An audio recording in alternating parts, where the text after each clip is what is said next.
ನಾರಾಯಣಾಯ ಪರಿಪೂರ್ಣ ಗುಣಾರ್ಣವಾಯ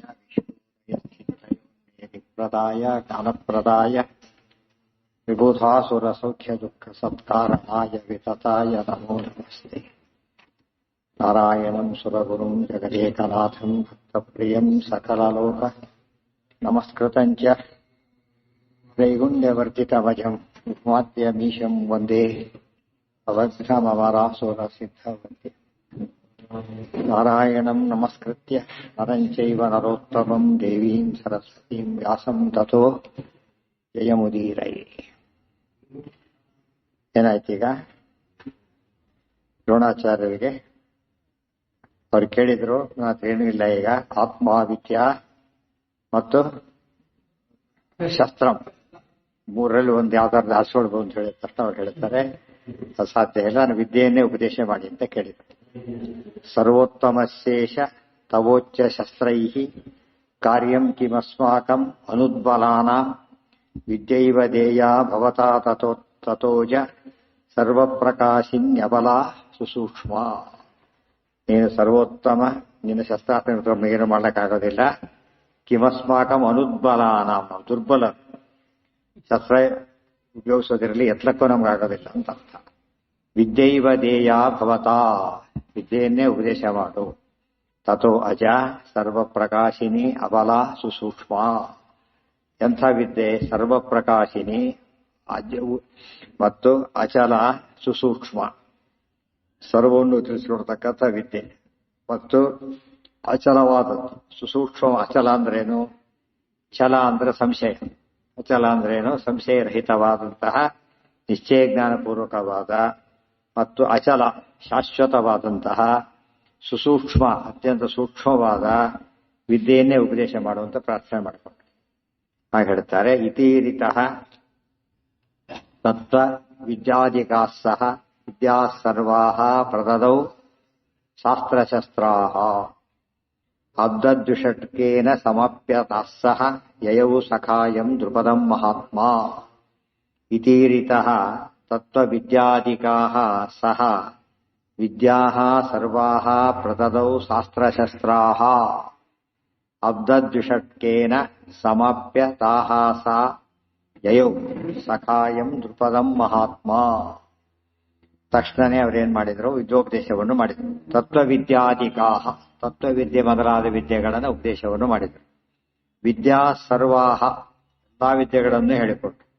ಪ್ರದದವು ಶಾಸ್ತ್ರಶಸ್ತ್ರಾಹ, ಜೊತೆಗೆ ಶಸ್ತ್ರಾಸ್ತ್ರ ವಿದ್ಯೆಯನ್ನು ಹೇಳಿಕೊಟ್ರು. ಮುಖ್ಯವಾಗಿ ಬೇಕಾಗಿದ್ದಾಗ ಅವರು ಉಪದೇಶ ಮಾಡಬೇಕಾಗಿತ್ತು ಯಾವುದವರು? ಇವರು ಪಾಂಡವರ ಕಡೆ ಯೋಧರನ್ನ ಸಂಹಾರ ಮಾಡೋಕ್ಕೋಸ್ಕರ ಕಾರಣ ಆಗಬೇಕು ಅಂತ ಅನ್ಕೊಟ್ಟಿದ್ರಿಂದ ಶಾಸ್ತ್ರಶಸ್ತ್ರಾಹ, ಅಸ್ತ್ರಶಸ್ತ್ರ ಸಮೇತವಾದಂತಹ ಸಕಲ ವಿದ್ಯೆಗಳನ್ನು ಉಪದೇಶ ಮಾಡಿದ್ರು. ಎಷ್ಟು ದಿವಸ? ಅಷ್ಟೊತ್ತಿಗೆ ಅಬ್ದದ್ವಿಷಟ್ಕೇನ 12 ವರ್ಷಗಳ ಕಾಲ ಆಯ್ತು. ಅವ್ರು ಬಂದು 12 ವರ್ಷ ಆಯ್ತು. ಅವ್ರು ಬಂದಿದ್ದು ಅರ್ಜೆಂಟು ಗೋತರಲಕ್ಕೆ ಅಂತ ಬಂದಿತ್ತು. ಆಗ ಬಿಟ್ಟೇ ಬಿಟ್ರು ಆ ವಿಷಯ. ಅಂದ್ರೆ ಏನಾಯ್ತು, ಅವ್ರಿಗೆ ವಿದ್ಯೆ ಆಸಕ್ತಿ ಬಂದಾಗ ಎಲ್ಲ ಮರೆತು ಬಿಟ್ರು. ಇದು ಜ್ಞಾನಿಗಳ ಲಕ್ಷಣ. ಎಲ್ಲದಕ್ಕೂ ಟಾಪ್ ಪ್ರಯಾರಿಟಿ ಯಾವುದು? ನಹಿ ಜ್ಞಾನೇನ ಸದೃಶಂ ಪವಿತ್ರಮೇ ವಿದ್ಯತೆ. ಅಷ್ಟು ಮಾಡಿ ಸಮಾಪ್ಯ ತಾಸ್ಸ ಯಯೌ ಸಖಾಯಂ ದ್ರುಪದಂ ಮಹಾತ್ಮ. ಅವ್ರೇನ್ ಮಾಡಿದ್ರು? ದ್ರುಪದನ ಹತ್ರ ಈ ದ್ರುಪದನ ಜ್ಞಾಪಕ ಆಯ್ತು. ಮೊದಲೇ ಜ್ಞಾಪಕ ಆಗ್ಲಿಲ್ಲ, ಈ ಜ್ಞಾಪಕ ಆಯ್ತು. ಅದಕ್ಕೆ ಹರಿ ಇಚ್ಛಾ ಅಂತ ಕರೆದು. ಅವತ್ತು ಯಾತಕ್ಕೆ ಹೋದ್ರೆ ಅಲ್ಲಿಗೆ? ಯಾತಕ್ಕೆ ಹೋಗಿದ್ದು? ಮಾತು ಕೊಟ್ಟಿದ್ದ. ರಾಜ್ಯ ಸಿಕ್ಕಾಗ ಈ ಸಹೈವ ನವು ರಾಜ್ಯಂ, ಇಬ್ಬರಿಗೂ ಕೂಡ ಅರ್ಧ ರಾಜ್ಯ, ನಿನಗೆ ಅರ್ಧ ರಾಜ್ಯ ಕೊಡ್ತೇನೆ, ನನಗೆ ಅರ್ಧ ರಾಜ್ಯ ಇರಲಿ ಅಂತ ಹೇಳ್ಕೊಂಡಿದ್ದ. ಈ ಜ್ಞಾಪಕ ಆಯ್ತು. ಹಸುವಂತೂ ಸಿಗ್ಲಿಲ್ಲ ಇಲ್ಲಿ. ಅಲ್ಲಿ ಹೋದ್ರು, ಕೇಳಕ್ಕೆ ಅಂತ ಹೋದ್ರು. ಅಲ್ಲಿ ಅರ್ಧ ರಾಜ್ಯ ಕೇಳಕ್ಕೆ ಏನು ಹೋಗ್ಲಿಲ್ಲ. ಅವನು ಮಾತು ಕೊಟ್ಟಿದ್ದ, ಆದ್ರಿಂದ ತಗೊಂಡ್ರೆ ಏನಾಗೋದಿಲ್ಲ, ದೋಷ ಆಗೋದಿಲ್ಲ ಅಂತ ಅಲ್ಲಿ ಹೋದ್ರು. ಯಯೌ ಸಖಾಯಂ ದ್ರುಪದಂ ಮಹಾತ್ಮ. ಅದಕ್ಕೆ ಇನ್ನೊಂದು ಕಾರಣನೂ ಇದೆ, ಮತ್ತೆ ಅದೆಲ್ಲ ಹೇಳ್ತಾರೆ. ಮೇಲ್ನೋಟಕ್ಕೆ ಅವರು ಪರಿಗ್ರಹ ಬಿಟ್ಟುಬಿಟ್ಟಿದ್ದಾರೆ. ಕೇಳಿದ ದೋಷ ಬರಬಾರದು, ದೇವರ ಹತ್ರ ಹೋದ್ರು. ಆದರೆ ಇನ್ನೊಂದು ಸಮಸ್ಯೆ ಇಲ್ಲಿ, ಇವ್ರ ಹತ್ರ ಹೋಗ್ಬೋದು. ಯಾತಕ್ಕೆ ಹೋಗ್ಬೋದು ಅಂದ್ರೆ ಈತ ಶಿಷ್ಯ. ಆಕ್ಚುಲಿ ಶಿಷ್ಯ ಅಲ್ಲ ಅವರು. ಇಬ್ಬರು ಓದಿದ್ದು ಯಾರ ಹತ್ರ? ಭರದ್ವಾಜರ ಹತ್ರ. ಇಬ್ರು ಸಹಾಧ್ಯಾಯಿಗಳು. ಆದ್ರೆ ಒಂದು ನಿಯಮ ಇದೆ, ಗುರುಪುತ್ರ ಗುರು ಇದ್ದ ಹಾಗೆ ಅಂತ ನಿಯಮ ಇದೆ. ಭರದ್ವಾಜರ ಮಗ ಇವರು, ಬರೀ ಶಿಷ್ಯ ಆತ. ಅದರಿಂದ ಏನಾಯ್ತು ಅಲ್ಲಿಗೆ? ಏನಂತ ಆಯ್ತು ಈಗ? ಇವರು ಗುರು, ಅವರು ಶಿಷ್ಯ. ಶಿಷ್ಯರ್ಥಾರ್ಥ ಸ್ವೀಯ ಏವೇತಿ ವತ್ವ, ಶಿಷ್ಯರ ಸಂಪತ್ತನ್ನ ತನ್ನ ಸಂಪತ್ತು ತಿಳ್ಕೊಳ್ಬಹುದು ಅಂತ ಒಂದು ನಿಯಮ ಇದೆ. ಅದಕ್ಕಾಗಿ ಏನ್ ಮಾಡಿದ್ರು, ಅಲ್ಲಿ ಕೇಳಿದ್ರೆ ದೋಷ ಆಗೋದಿಲ್ಲ ಅಂತ. ಅದು ಮುಖ್ಯ ಪಾಯಿಂಟ್ ಇರೋದಲ್ಲಿ, ಇನ್ನೊಬ್ಬರ ಹತ್ರ ಪ್ರತಿಗ್ರಹ ಮಾಡಿದ್ರೆ ದೋಷ, ದೇವರ ಹತ್ರ ಮಾಡಿದ್ರೆ ಇಲ್ಲ, ಅವ್ರ ಕೆಲಸ ಆಗ್ಲಿಲ್ಲ ಅಲ್ಲಿ ಅವ್ರ ಪ್ರಕಾರ. ಈ ದೃಪದರ ಹತ್ರ ಆಗ್ತಾ ಇತ್ತು ಅಂತ ಈಗ ಹೊರಟ್ರಲ್ಲಿ. ದಾನೇ ಅರ್ಧ ರಾಜ್ಯಸ್ಸಿಗೆ ತತ್ಪ್ರತಿಜ್ಞಾಂ ಸಂಸ್ಮೃತ್ಯ, ಅರ್ಧ ರಾಜ್ಯವನ್ನ ದಾನ ಮಾಡ್ತಕ್ಕಂಥ ಪ್ರತಿಜ್ಞೆಯನ್ನು ನೆನಪು ಮಾಡಿಕೊಂಡ್ರು. ಈಗ ಪೂರ್ವಾಂ ಉಪಯಾತಂ ಸಖಾಯಂ, ಮೊದಲೇ ಸಿಕ್ಕಂತ ಆತನ್ನ ನೆನೆಸ್ಕೊಂಡು ಹೊರಟ್ರು. ಸಖಾ ತವಾಸ್ಮೀತಿ ತದೋದಿತೋಪಿ ಜಗಾದ ವಾಕ್ಯಂ ದ್ರುಪದೋ ಅತಿದರ್ಪ. ಸಖಾ ತವ ಅಸ್ಮಿ ಇತಿ ತದಾ ಉದಿತಃ ಅಪಿ ಜಗಾದ ವಾಕ್ಯಂ ದ್ರುಪದಃ ಅತಿದರ್ಪ. ಹೋದ್ರು, ವಿಷಯ ಹೇಳಿ ಕಳಿಸಿದ್ರು. ಸ್ನೇಹಿತ ಬಂದಿದ್ದಾರೆ ದ್ರೋಣಾಚಾರ್ಯರು ಅಂತ ಹೇಳಿ ಅಂತ ಹೇಳಿ ಕಳಿಸಿದಾಗ ಈತ ನೆನಪಾಯ್ತ. ಈಗ ಗಾಬರಿ ಶುರುವಾಯ್ತು. ಏನಂತ, ಅರ್ಧ ರಾಜ್ಯ ಕೊಡಬೇಕಾಗತ್ತೆ ಅಂತ ಯೋಚನೆ ಶುರುವಾಯ್ತು. ಅದಕ್ಕೇನು ಅವಾಯ್ಡ್ ಮಾಡಕ್ಕೆ ಟ್ರೈ ಮಾಡ್ದ. ಏನ್ ಅವಾಯ್ಡ್ ಮಾಡಕ್ಕೆ ಟ್ರೈ ಮಾಡ್ದ? ಏನ್ ಹೇಳ್ತಾ ಇರೋದು ನೀನೀಗ ನೋಡಿ, ಇಲ್ಲೇ ಇತೀರಿತೋ ಸಖಾತವಾಸ್ಮೀತಿ ತದೋದಿತಃ ಅಪಿ ಜಗಾದ ವಾಕ್ಯಂ ದ್ರುಪದಃ ಅತಿದರ್ಪ. ಅದನ್ನ ದರ್ಪದಲ್ಲಿ ಪರ್ಯವಸಾನ ಮಾಡ್ಕೊಂಡ. ಆ ಲೋಭ ಏನು ಕನ್ವರ್ಟ್ ಆಯ್ತು, ದರ್ಪವಾಯ್ತದೆ. ದರ್ಪದಿಂದಾಗಿ ಆತ ಒಂದು ಮಾತಾಡ್ದ. ನನ್ನಿರ್ಧನೋ ರಾಜಸಖೋ ಭವೇತ ಯಥೇಷ್ಟತೋ ತಿಷ್ಠ ಗಚ್ಚೇತಿ ದೈವ, ಯಥೇಷ್ಟತೋ ವಿಪ್ರ ಗಚ್ಚೇತಿ ದೈವ ಇತಿ.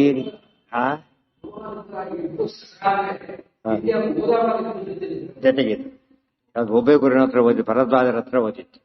ಅಂದ್ರೆ ಭರದ್ವಾಜ ಜೊತೆಯಾಗಿದ್ರು, ಅವರು ಕ್ಲಾಸ್ಮೇಟ್ ಆದಾಗ ಆಯ್ತಲ್ಲ, ಅದಕ್ಕೆ ಸಖ ಅಂತ ತಿಳ್ಕೊಂಡು ಹೋದ್ರು. ನನಿರ್ಧನೋ ರಾಜಸಖೋ ಭವೇತ, ಮತ್ತು ವಯಸ್ಸಿನಲ್ಲೂ ಸಮಾನದವರೆಲ್ಲ ಹಿಂದೆ ಹೇಳಿದ್ದಾರೆ.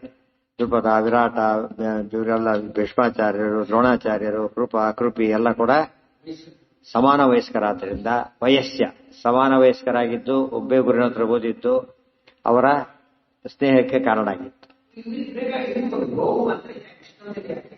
ಏನಿಷ್ಟೊಂದು ಏನ್ ಹೇಳಿ, ಏನಿಷ್ಟೊಂದೇ ಅಲ್ಲ, ಅರ್ಧರಾಜ್ಯ ಕೊಡ್ತೀನಿ ಅಂತ ಹೇಳಿದ್ದಾನೆ. ಆದ್ರಿಂದ ಅರ್ಧರಾಜ್ಯ ಬೇಕಾಗಿಲ್ಲ, ಗೋ ಕೊಟ್ಬಿಡು ಮಾರಾಯ ಸಾಕು ಅಂತ ಅನ್ಕೊಳಕ್ ಹೋದ್ರು ಅವ್ರು. ಪಾಪ ಅಷ್ಟಾದ್ರೂ ಕೇಳಿದಾಗ ಆಗತ್ತಲ್ಲ ಅಂದ್ರೆ ಕೇಳಿದಾಗ ಆಗೋದಿಲ್ಲ. ಆತ ನಮ್ಮ ಅಪ್ಪನ ಶಿಷ್ಯ, ನನ್ನ ಶಿಷ್ಯ ಅಂತ ಹೇಳಕ್ಕ, ಅದರಿಂದ ದೋಷ ಆಗೋದಿಲ್ಲ ಅಂತ ತಿಳ್ಕೊಂಡು ಹೋದ್ರು. ಅರ್ಥ ಆಯ್ತಾ? ಅವ್ರಿಗೆ ಬೇಕಾಗಿದ್ದು ಅರ್ಧರಾಜ್ಯ ಏನೂ ಅಲ್ಲ, ಬೇಕಾಗಿದ್ದು ಗೋ ಅಷ್ಟೇ. ಅವರಿಗೆ ಅದು ರಾಜ್ಯ ವ್ಯವಸ್ಥೆ ಅವ್ರು ಇಲ್ಲವೂ ಇಲ್ಲ, ಅವ್ರು ಭಾರಿ ವಿರಕ್ತರು ಅವರು. ಈತೆ ಅಂತ ರಾಜ್ಯ ಕೇಳಕ್ಕೆ ಬಂದಿದ್ದಾರೆ ಅಂತ ತಿಳ್ಕೊಂಡ್ಬಿಟ್ಟ. ಏನು ಅಲ್ಲ, ಅದು ವಿಷಯ ಬೇರೆ ನೋಡಿ. ಫಸ್ಟ್ ನೋಡಿ ಏನಾಯ್ತು ಇಲ್ಲಿ, ದೃಪದ ಅವಮಾನ ಮಾಡಿದ, ಅವರಿಗೆ ಅವಮಾನ ದರ್ಪದಿಂದ ಅವಮಾನ ಮಾಡ್ದ. ಏನಂತ, ನರೇಂದ್ರನೋ ರಾಜಸಖೋ ಭವೇತ, ಅವನು ದರಿದ್ರ ನನ್ನ ಸ್ನೇಹಿತನಾಗ್ತಾನ? ಕೆಟ್ಟ ಮಾತಾಡಿದ. ಅಂದ್ರೆ ಸ್ನೇಹಿತ ಅಂತ ಒಪ್ಕೊಂಡ್ರೆ ಏನಾಗುತ್ತೆ, ಮಾತು ಕೊಟ್ಟಿದ್ದು ನಿಜ ಅಂತ ಆಗುತ್ತೆ. ಅದಕ್ಕೋಸ್ಕರ ಏನ್ ಮಾಡ್ಬೇಕು, ಅರ್ಧ ಕಳ್ಕೋಬೇಕು. ಅವ್ರು ಅನ್ಕೊಂಡೇ ಇಲ್ಲ ಪಾಪ ಅವರು. ಈತ ಎಲ್ಲ ಊಹಾಪೋಹ ಮಾಡ್ಕೊಂಡ. ದರ್ಪದಿಂದಾಗಿ ನೀನ್ ಸ್ನೇಹಿತನೇ ಅಲ್ಲ ಅಂತ ರಿಜೆಕ್ಟ್ ಮಾಡಿಬಿಟ್ರೆ ಏನ್ ಕೇಳೋ ಪ್ರಶ್ನೆ ಬರೋದಿಲ್ಲ ಅಂತ ಹೇಳಿ ಬೈದ. ಯಥೇಷ್ಟ ಆಯ್ತದೆ. ಯಾರಿಗೆ ಅವಮಾನ? ಅದನ್ನ ಹೇಳ್ತಾರೆ ಈಗ.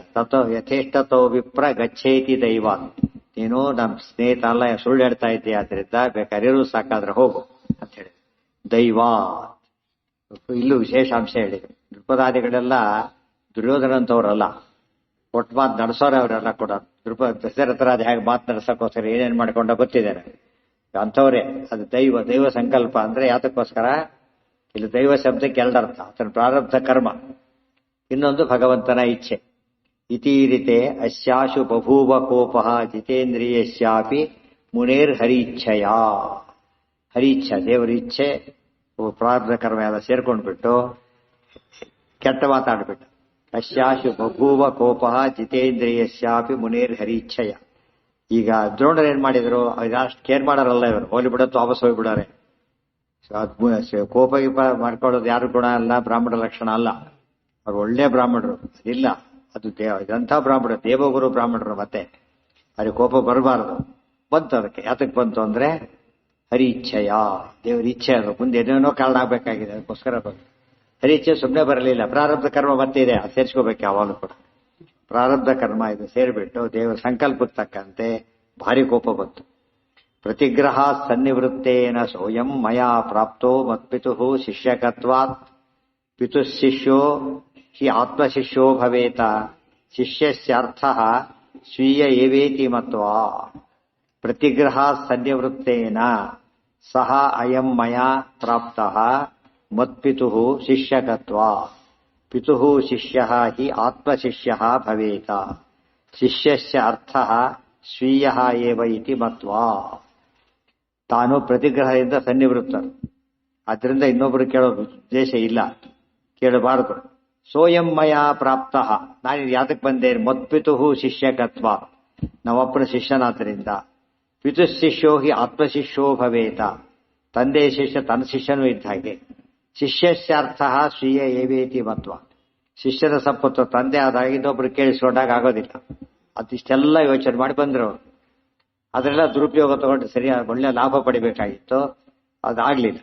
ಮತ್ವಾ ಸೋಯಂ ಪಾಪಃ ಮಾಮವಜ್ಞಾಯ ಮೂಢೋ ದುಷ್ಟಂ ವಚೋ ಅಶ್ರಾವಯತ್ ತಸ್ಯ ದರ್ಪಂ ಹನಿಷ್ಯ ಇತ್ಯೇವ ಮತಿಂ ವಿಧಾಯ ಯಯೌ ಕುರುನ್ ಶಿಷ್ಯತಾಂ ನೇತುಮೇತಾನ್. ಸ್ವಹ ಅಯಂ ಪಾಪಃ ಮಾಮವಜ್ಞಾಯ ಮೂಢಃ ದುಷ್ಟಂ ವಚಃ ಅಶ್ರಾವಯತ್ ಅಸ್ಯ ದರ್ಪಂ ಹನಿಷ್ಯೇ ಇತಿ ಏವ ಮತಿಂ ನಿಧಾಯ ಯಯೌ ಕುರುನ್ ಶಿಷ್ಯತಾಂ ನೇತುಂ ಏತಾನ್. ಅಯಂ ಸಹ ಪಾಪಃ, ಎಂಥ ಪಾಪಿ ಇವನು, ನನ್ನ ಮಾತು ಕೊಡ್ತೇನೆ ಸುಳ್ಳು ಸುಳ್ಳು ಹೇಳ್ತಾ ಇದ್ದಾನೆ, ಯಾರು ಗೊತ್ತೇ ಇಲ್ಲ ಬರೀದ್ರ ಅಂತ ಬೈತಾನೆ ಅಂತ ಮಾಮ ಅವಜ್ಞಾಯ, ಅವಮಾನ ಅರ್ಥ ಮಾಡಿಕೊಳ್ಳದೇನೆ ಅವಮಾನ ಮಾಡಿ ಮೂರ್ಖ ಇವು. ದುಷ್ಟಂ ವಚಃ ಶ್ರಾವಯತೆ, ಕೆಟ್ಟ ಮಾತನ್ನ ನನ್ನ ಕಿವಿ ಬಿಡಿಸಿದ್ದಾನೆ. ದರ್ಪಂ ಹನಿಷ್ಯೆ, ಇವನ್ ದರ್ಪವನ್ನು ನಾನು ಸೊಕ್ಕು ಬುರಿತೇನೆ ಸಂಕಲ್ಪ ಮಾಡಿದೆ. ಇತ್ತೇವ ಮತಿಂ ವಿಧಾಯ ಯಯೌ ಕುರುನ್ ಶಿಷ್ಯತಾಂ ನೇತುಮೇತಾನ್. ಈಗ ಶಿಷ್ಯನ ಮಾಡ್ಕೋಬೇಕು, ಶಿಷ್ಯರ ಕೈ ಇವನು ಸೋಲಿಸ್ಬೇಕು ಸಂಕಲ್ಪ ಮಾಡಿಬಿಟ್ಟು ಯಯೌ ಕುರುನ್ ಬಂದೇ. ಮೊದ್ಲಿದ್ದಿದ್ದು ಅಲ್ಲೇ ಹಸ್ತಿನಾಪುರದಲ್ಲೇ ಇದ್ದಿದ್ದವರು, ಇಷ್ಟೇ ತಂಟೆಗೆ ಹೋಗಿ ಅರಮನೆಗೆ ಹೋಗೇ ಇದ್ದಿಲ್ಲ ಅವ್ರು, ಯಾತಕ್ಕೆ ಬೇಕೇ ಇಲ್ಲ ಅಂತೇಳಿ. ಅವ್ರು ವಿದ್ಯೆ ಗೊತ್ತೂ ಇದ್ದಿಲ್ಲ, ಧನು ವಿದ್ಯೆ, ಆಗ ಪ್ರಸಂಗನೂ ಬರಲಿಲ್ಲ. ಈಗ ದರ್ಪ ವಿದ್ಯೆ ಬಂದ್ಬಿಟ್ಟಿದೆ. ಈಗ ನಾನು ಅವ್ರು ಹೇಳಿಕೊಟ್ಟು ಅವರ ಮೂಲಕ ಏನ್ ಮಾಡಿಸ್ಬೇಕು, ನಾನೀಗ ಇವನು ಸೋಲಿಸಿ ದರ್ಪವನ್ನು ಕಡಿಬೇಕು ಅಂತ ಹೇಳಿ ಅಲ್ಲಿ ಕೊಟ್ಟು ಯಯೌ ಕುರೂನ್ ಅಂತ ಹೇಳಿ. ಹನಿಷ್ಯ ಇತ್ತೇವ ಮತಿಂ ನಿಧಾಯ ಯಯೌ ಕುರೂನ್ ಶಿಷ್ಯತಾಂ ನೇತುಂ ಏತಾನ್.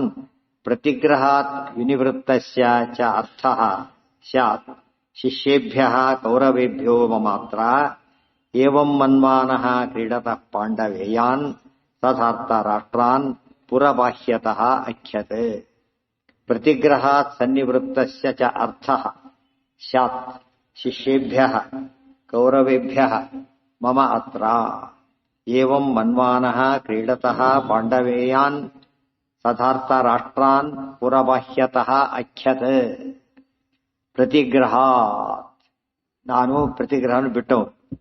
ಅರ್ಥಸ್ಯ ಶೀರ್ಷಸ್ಯಾರ್ಥಃ ಶಿಷ್ಯೇಭ್ಯ ಕೌರವೇಭ್ಯ ಮಮಾತ್ರ, ನಾನು ಹೋಗ್ತೇನೆ, ಕೌರವ ಶಿಷ್ಯರು ಮಾಡ್ಕೋತೇನೆ, ನಾನು ನನ್ನ ಕೆಲಸ ಸಾಧಿಸ್ತೇನೆ ಅಂತ ಹೇಳ್ತು. ಕೌರವ ಶಬ್ದಕ್ಕೆ ಎರಡು ಅರ್ಥ, ಕೌರವರು ಪಾಂಡವರು ಅಂತ ಒಟ್ಟಿಗೆ ಅರ್ಥ, ಕುರುವಂಶ ಇಬ್ಬರದು.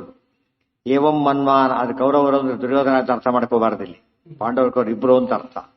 ಏವಂ ಮನ್ಮಾನಃ ಕ್ರೀಡತಃ ಪಾಂಡವೇಯಾನ್ ತಥಾರ್ಥ ರಾಷ್ಟ್ರಾನ್ ಪುರಬಾಹ್ಯತೋಚ್ಯತೆ. ಅಲ್ಲಿಗೆ ಹೋದ್ರು, ಅದು ಸರಿಯಾಗಿ ಒಂದು ಪ್ರಸಂಗ ನಡೆದೋಗಿತ್ತು. ಪುರಬಾಹ್ಯತಃ, ಊರವರು ದೊಡ್ಡ ಆಟ ಆಡ್ತಾ ಇದ್ದಾರೆ, ಕೌರವರು ಪಾಂಡವರು ಸೇರಿ ಆಟ ಆಡ್ತಾ ಇದ್ದಾರೆ. ಅವಾಗೇನಾಗಿತ್ತ ಅಲ್ಲಿ, ವಿಕ್ರೀಡತೋ ಧರ್ಮಸೂನೋಸ್ತದೈವ ಸಹಾಂಗುಲೀಯೇನ ಚ ಕಂದುಕಃ ಅಪತತ್ ಕೂಪೇ ನ ಶೇಕುಃ ಸಹಿತಾ ಕುಮಾರಾಃ ಉದ್ಧರ್ತುಂ ಏನಂ ಪವನಾತ್ಮಜಃ ಅವದತ್. ವಿಕ್ರೀಡತಃ ಧರ್ಮಸೂನೋಃ ತದಾ ಏವ, ಆಟ ಆಡ್ತಿರ್ಬೇಕಾದ್ರೆ ಧರ್ಮಸೂನೋಃ, ಆ ಧರ್ಮರಾಜನ ಗೊತ್ತಾಯ್ತಾ, ಕಂದುಕಃ ಸಹಾಂಗುಲೀಯೇನ ಅಪತತ್, ಆಟ ಆಡ್ತಿದ್ದ ಚೆಂಡು ಹೋಗಿ ಬಾವಿಯಲ್ಲಿ ಬಿತ್ತು, ಆಳವಾದ ಬಾವಿಯಲ್ಲಿ ಬಿತ್ತು. ಅದ್ ಬಗ್ಗೆ ಬಂದೆ ಏನ ಅದೇ ಹೇಳಿದ್ರು, ನೋಡ್ಲಿಕ್ಕೆ ಅಂತ ಬಗ್ಗೆ ನೋಡಿದಾಗ ಉಗ್ರಳು ಬಿದ್ದೋಯ್ತು. ಇಲ್ಲಿಂದ ಉಗ್ರ ಬಿತ್ತು ಅಂತ ಅರ್ಥ ಅಲ್ಲ, ನೋಡ್ಲಕ್ ಹೋದ, ಚೆಂಡು ಆಟ ಇದ್ದ, ಆತ ಸರದಿ ಇತ್ತು, ಬಾವಿಯಲ್ಲಿ ಬಿತ್ತು, ಬಗ್ಗೆ ನೋಡ್ಲಕ್ ಹೋದ, ಅದು ಬಿದ್ದೋಯ್ತು. ಎರಡು ಒಟ್ಟಿಗೆ ಇದೆಲ್ಲ ದೈವ, ಅದೇ ಆಗ್ಬೇಕು, ಆ ರೀತಿ ಎಲ್ಲ ಒಂದೇ ಕೂಡಿ ಬಂತು. ಕಂದುಕೋಪತತ್ ಕೂಪೇ ನ ಶೇಕುಹು ಆಗ ಅವ್ರಿಗೆ ಕೂಪೆ ಬಾವಿಯಲ್ಲಿ ಬಿತ್ತು ನ ಶೇಕುಹು ಸಹಿತಾ ಕುಮಾರಾಹ ಆಳವಾದ ಬಾವಿ ಯಾರಿಗೊಂದು ಎತ್ತಕ್ಕಾಗಲಿಲ್ಲ. ಏನಂ ಪವನಾತ್ಮಜೋವದ ಭೀಮನ್ನು ಬಿಟ್ರೆ ಇನ್ಯಾರಿಗೂ ಆಗಲಿಲ್ಲ. ಯಾರಿಗೆ ಆಡ್ತೀನಿ ತಗೊಂಡ್ಬರ್ತೀನಿ ಬಿಡಿ ಅಂತ ಹೇಳಿದ್ರು. ಇಲ್ಲಿದೆ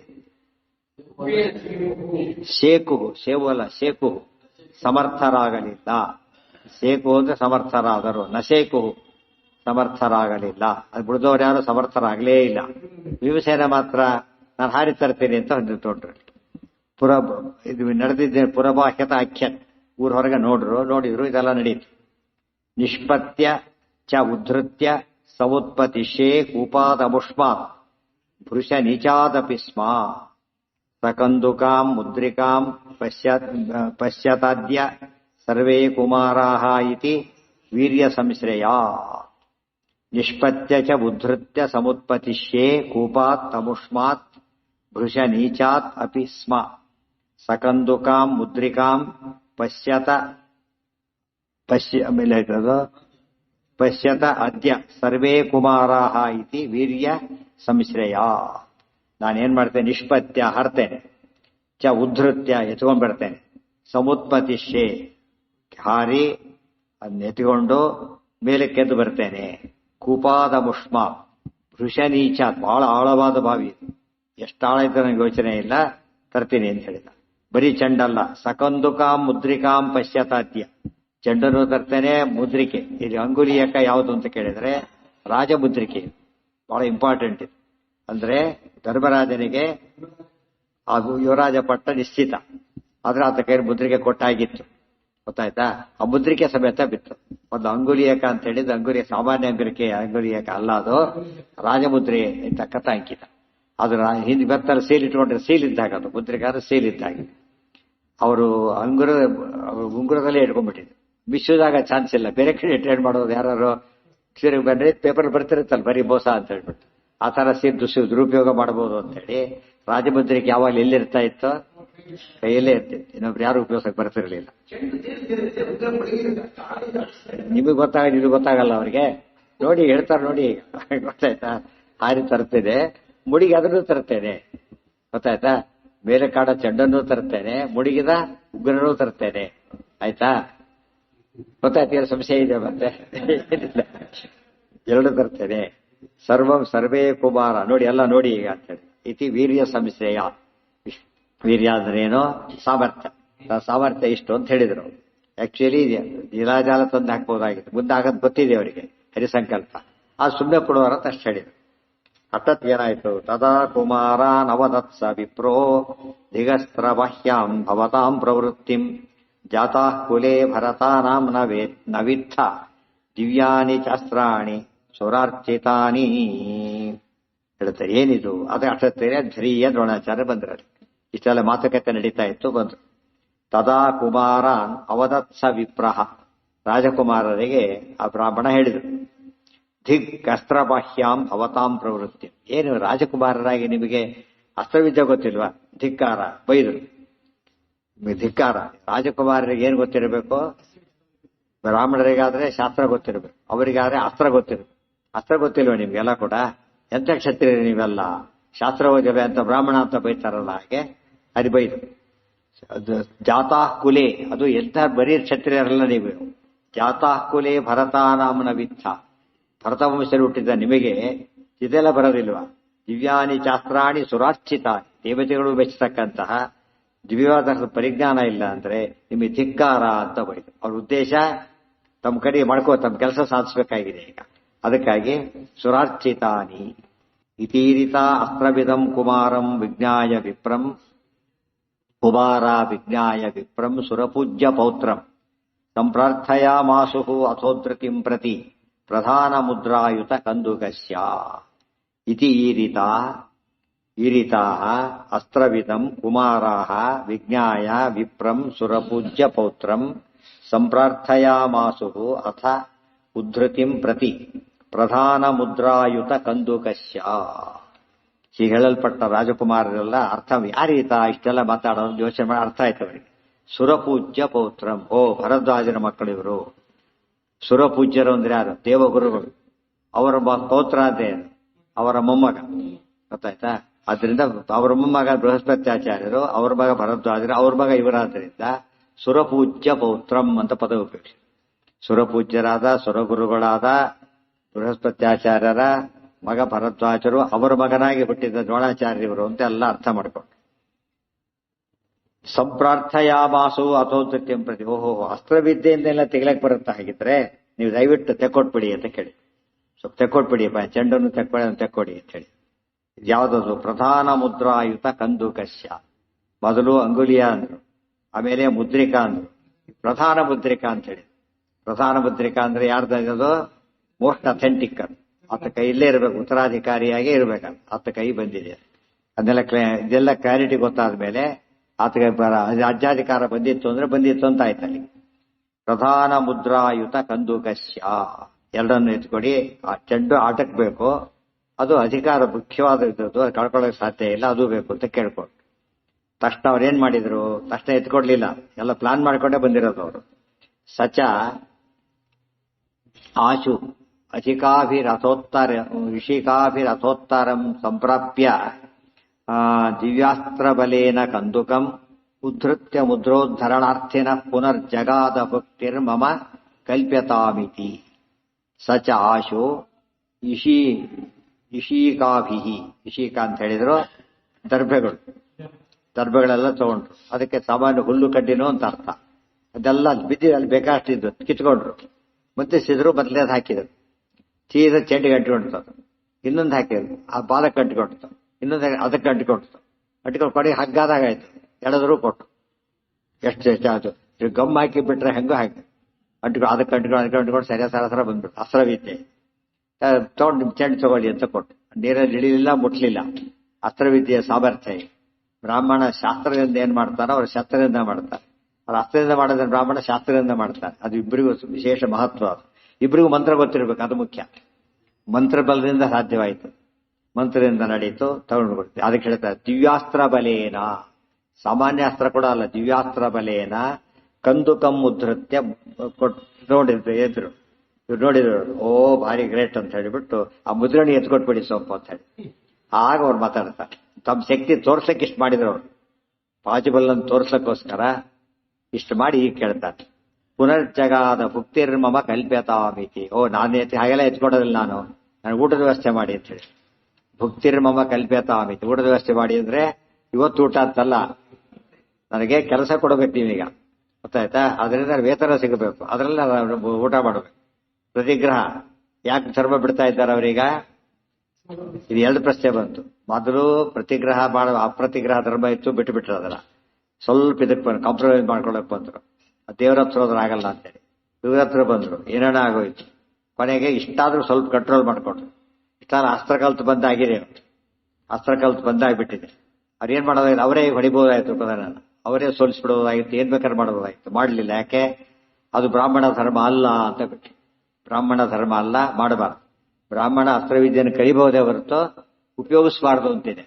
ಇನ್ನೊಬ್ರಿಗೆ ಹೇಳ್ಬಹುದು, ಕ್ಷತ್ರಿಯರಿಗೆ ಅದು ಕೂಡ ಉಪಯೋಗಿಸಬಾರ್ದು, ಸ್ವಂತಕ್ಕೆ ಉಪಯೋಗಿಸಾಗಿಲ್ಲ ಅಂತ ಹೇಳಿ ಅದಕ್ಕೆ ಹುಡುಕೊಂಡು ಬಂದು ಶಿಷ್ಯರನ್ನು ಮಾಡಿಕೊಂಡು ಅವ್ರಿಗೆ ಹೇಳಿ ಅವ್ರು ಕ್ಷತ್ರಿಯರಾಗಬೇಕು. ಇವತ್ತು ಬ್ರಾಹ್ಮಣರ ಮತ್ತೆ ಉಪಯೋಗ ಇಲ್ಲ. ಬ್ರಾಹ್ಮಣರಾಗಿ ಇವತ್ತು ಬರಬೇಕಾಗಿಲ್ಲ. ಏನ್ ಮಾಡಬಹುದಾಗಿತ್ತು ಅವರು? ಬ್ರಾಹ್ಮಣ ಹೇಳೋ ಉದ್ದೇಶದಿಂದ ಏನ್ ಮಾಡಬಹುದಾಗಿತ್ತು? ತಮ್ಮ ಮಗನೇ ಇದ್ದಾರೆ ಅಶ್ವತ್ಥಾಮರು, ಅವ್ರ ಕೈಲಿ ಮಾಡಿಸಬಹುದಾಗಿತ್ತು. ಅವ್ರು ಹೇಳ್ಕೊಟ್ಟಿದ್ದು ಹೌದು, ಬಟ್ ಈ ಕೆಲಸ ಮಾಡಿಸಬಾರ್ದು ಅವ್ರ ಕೈಲಿ. ಮತ್ತೆ ಬ್ರಾಹ್ಮಣ ಧರ್ಮ ಹೋಗ್ಬಿಡುತ್ತೆ. ಅದು ಧರ್ಮ ಬಿಡೋದ್ರಲ್ಲೂ ಕೂಡ ಒಂದು ಸ್ಟೆಪ್ ಬೈ ಸ್ಟೆಪ್ ಬಿಡ್ತಾರೆ. ಇವತ್ತು ನಮ್ಮ ಜನ ಆಫೀಸ್ ಕೆಲಸ ಅದೇ, ಆದ್ರಿಂದ ಸೀದಾ ಹೋಟ್ಲಲ್ಲಿ ಊಟ ಮಾಡಬೇಕು. ಅಷ್ಟು ಅಲ್ಲಿವರೆಗೆ ಯಾಕೆ ಹೋಗ್ಬೇಕು ಈ ಮಧ್ಯೆ? ಮೊದಲು ಗೊತ್ತಾಯ್ತಾ? ಮೊದಲು ಮುಸರೆ ಇಲ್ದಿರೋದು ಒಯ್ಬಹುದು, ಹಣ್ಣು ಒಯ್ಬಹುದು, ಎಲ್ಲ ಮಾಡಬಹುದು. ತೀರಾ ಅನಿವಾರ್ಯವಾದ ಏನ್ ಮಾಡ್ಬೇಕಾಗತ್ತೆ, ಅದು ಅಪಧರ್ಮ ಇದ್ದೇ ಇರುತ್ತೆ. ಇವ್ರು ಧರ್ಮ ಬಿಡೋದ್ರೆ ಹೇಗೆ ಬಿಟ್ಟು ಬಿಡ್ತಾರೆ? ಧರ್ಮನ ಪೂರ್ತಿ ಬಿಟ್ಟು ಕೂತ್ಬಿಡೋದು, ಹಾಗೆಲ್ಲ ಮಾಡಬಾರ್ದು. ಅದಕ್ಕೆ ಅಪಧರ್ಮ ಒಂದೊಂದೇ ಸ್ಟೆಪ್. ಅದು ದ್ರೋಣಾಚಾರ್ಯ ನೋಡ್ಬೇಕಿದೆ, ಹೇಗೆ ಒಂದು ಸ್ಟೆಪ್ ಬೈ ಸ್ಟೆಪ್ ಡೌನ್ ಆಗ್ತಾ ಬರ್ತಾರೆ ಅವ್ರಿಗೆ. ಅದು ಮೊದಲು ಮಗನ ಮೇಲೆ ಸ್ನೇಹ ಶುರುವಾಯಿತು, ಇಲ್ಲಿ ಬಂದ್ರು. ಈಗ ದರ್ಪದಿಂದಾಗಿ ಸಿಟ್ಟು ಶುರುವಾಯಿತು ಬಂತಲ್ಲ. ಕಾಮದಿಂದ ಏನ್ ಬರುತ್ತೆ? ಕಾಮಾತ್ ಕ್ರೋಧೋ ಬೀಜಾಯತೆ. ಇದು ಸಿಟ್ಟು ಬಂತು, ಸಿಟ್ಟಿಗೋಸ್ಕರ ಏನ್ ಮಾಡಿ ತೀರ್ಸ್ಕೋಬೇಕಾಯ್ತು. ಅಲ್ಲಿಗೆ ಹೋದ್ರು, ಅಲ್ಲಿಗೆ ಎತ್ಕೊಟ್ರು, ಊಟದ ವ್ಯವಸ್ಥೆ ಮಾಡಿ ಅಂತ ಹೇಳಿದ್ರು. ಒಂದಕ್ಕೊಂದು ಬಂತೀಗ. ಬ್ರಾಹ್ಮಣ ಏನ್ ಮಾಡಬಾರ್ದು? ಹಣ ಗಿಣ ತಗೊಂಡು ಹೇಳಬಾರ್ದು, ಗೊತ್ತಾಯ್ತಾ? ಅದನ್ನು ಮಾಡಿ ಅಂತ ಹೇಳಿದ್ರು, ಬಿಡ್ಲಿಲ್ಲ ಅವ್ರು. ಇಷ್ಟು ಸ್ಟೆಪ್ ಹೇಗೆ ಧರ್ಮಭ್ರಷ್ಟರಾಗ್ತಾರೆ ಮನುಷ್ಯ ಅನ್ನೋದಕ್ಕೆ ಸಾಕ್ಷಿ. ಏನ ಏನ ದೈನ್ಯ ಅಂದ್ರೆ ಅದು ಬೇರೆ, ಇದು ಬೇರೆ, ಅದು ಬೇರೆ. ದೈನ್ಯ ಅಂದ್ರೆ ಏನು? ದೀನತೆ. ದೀನರಾಗಿ ಕಷ್ಟಪಟ್ಟು ದುಡಿಯೋದು ಬೇಕಿಲ್ಲ, ತನ್ನ ಸ್ಥಿತಿ ಹೇಳಿ ನೋಡಿ ಹಾಗಿದ್ದಾರೆ ಹೀಗಿದ್ದಾರೆ ಭಾರಿ ಕಷ್ಟ ಆಗಿದೆ ಕೆಲವರು ಬರ್ತಿರ್ತಾರೆ ಆ ತರ ದುಃಖಪಟ್ಟು ಬೇಡಿ ಅಯ್ಯೋ ಏನಾರು ಕೊಡಿ ಕಾಡಿ ಬೇಡಿ ತಗೋತಾರೆ.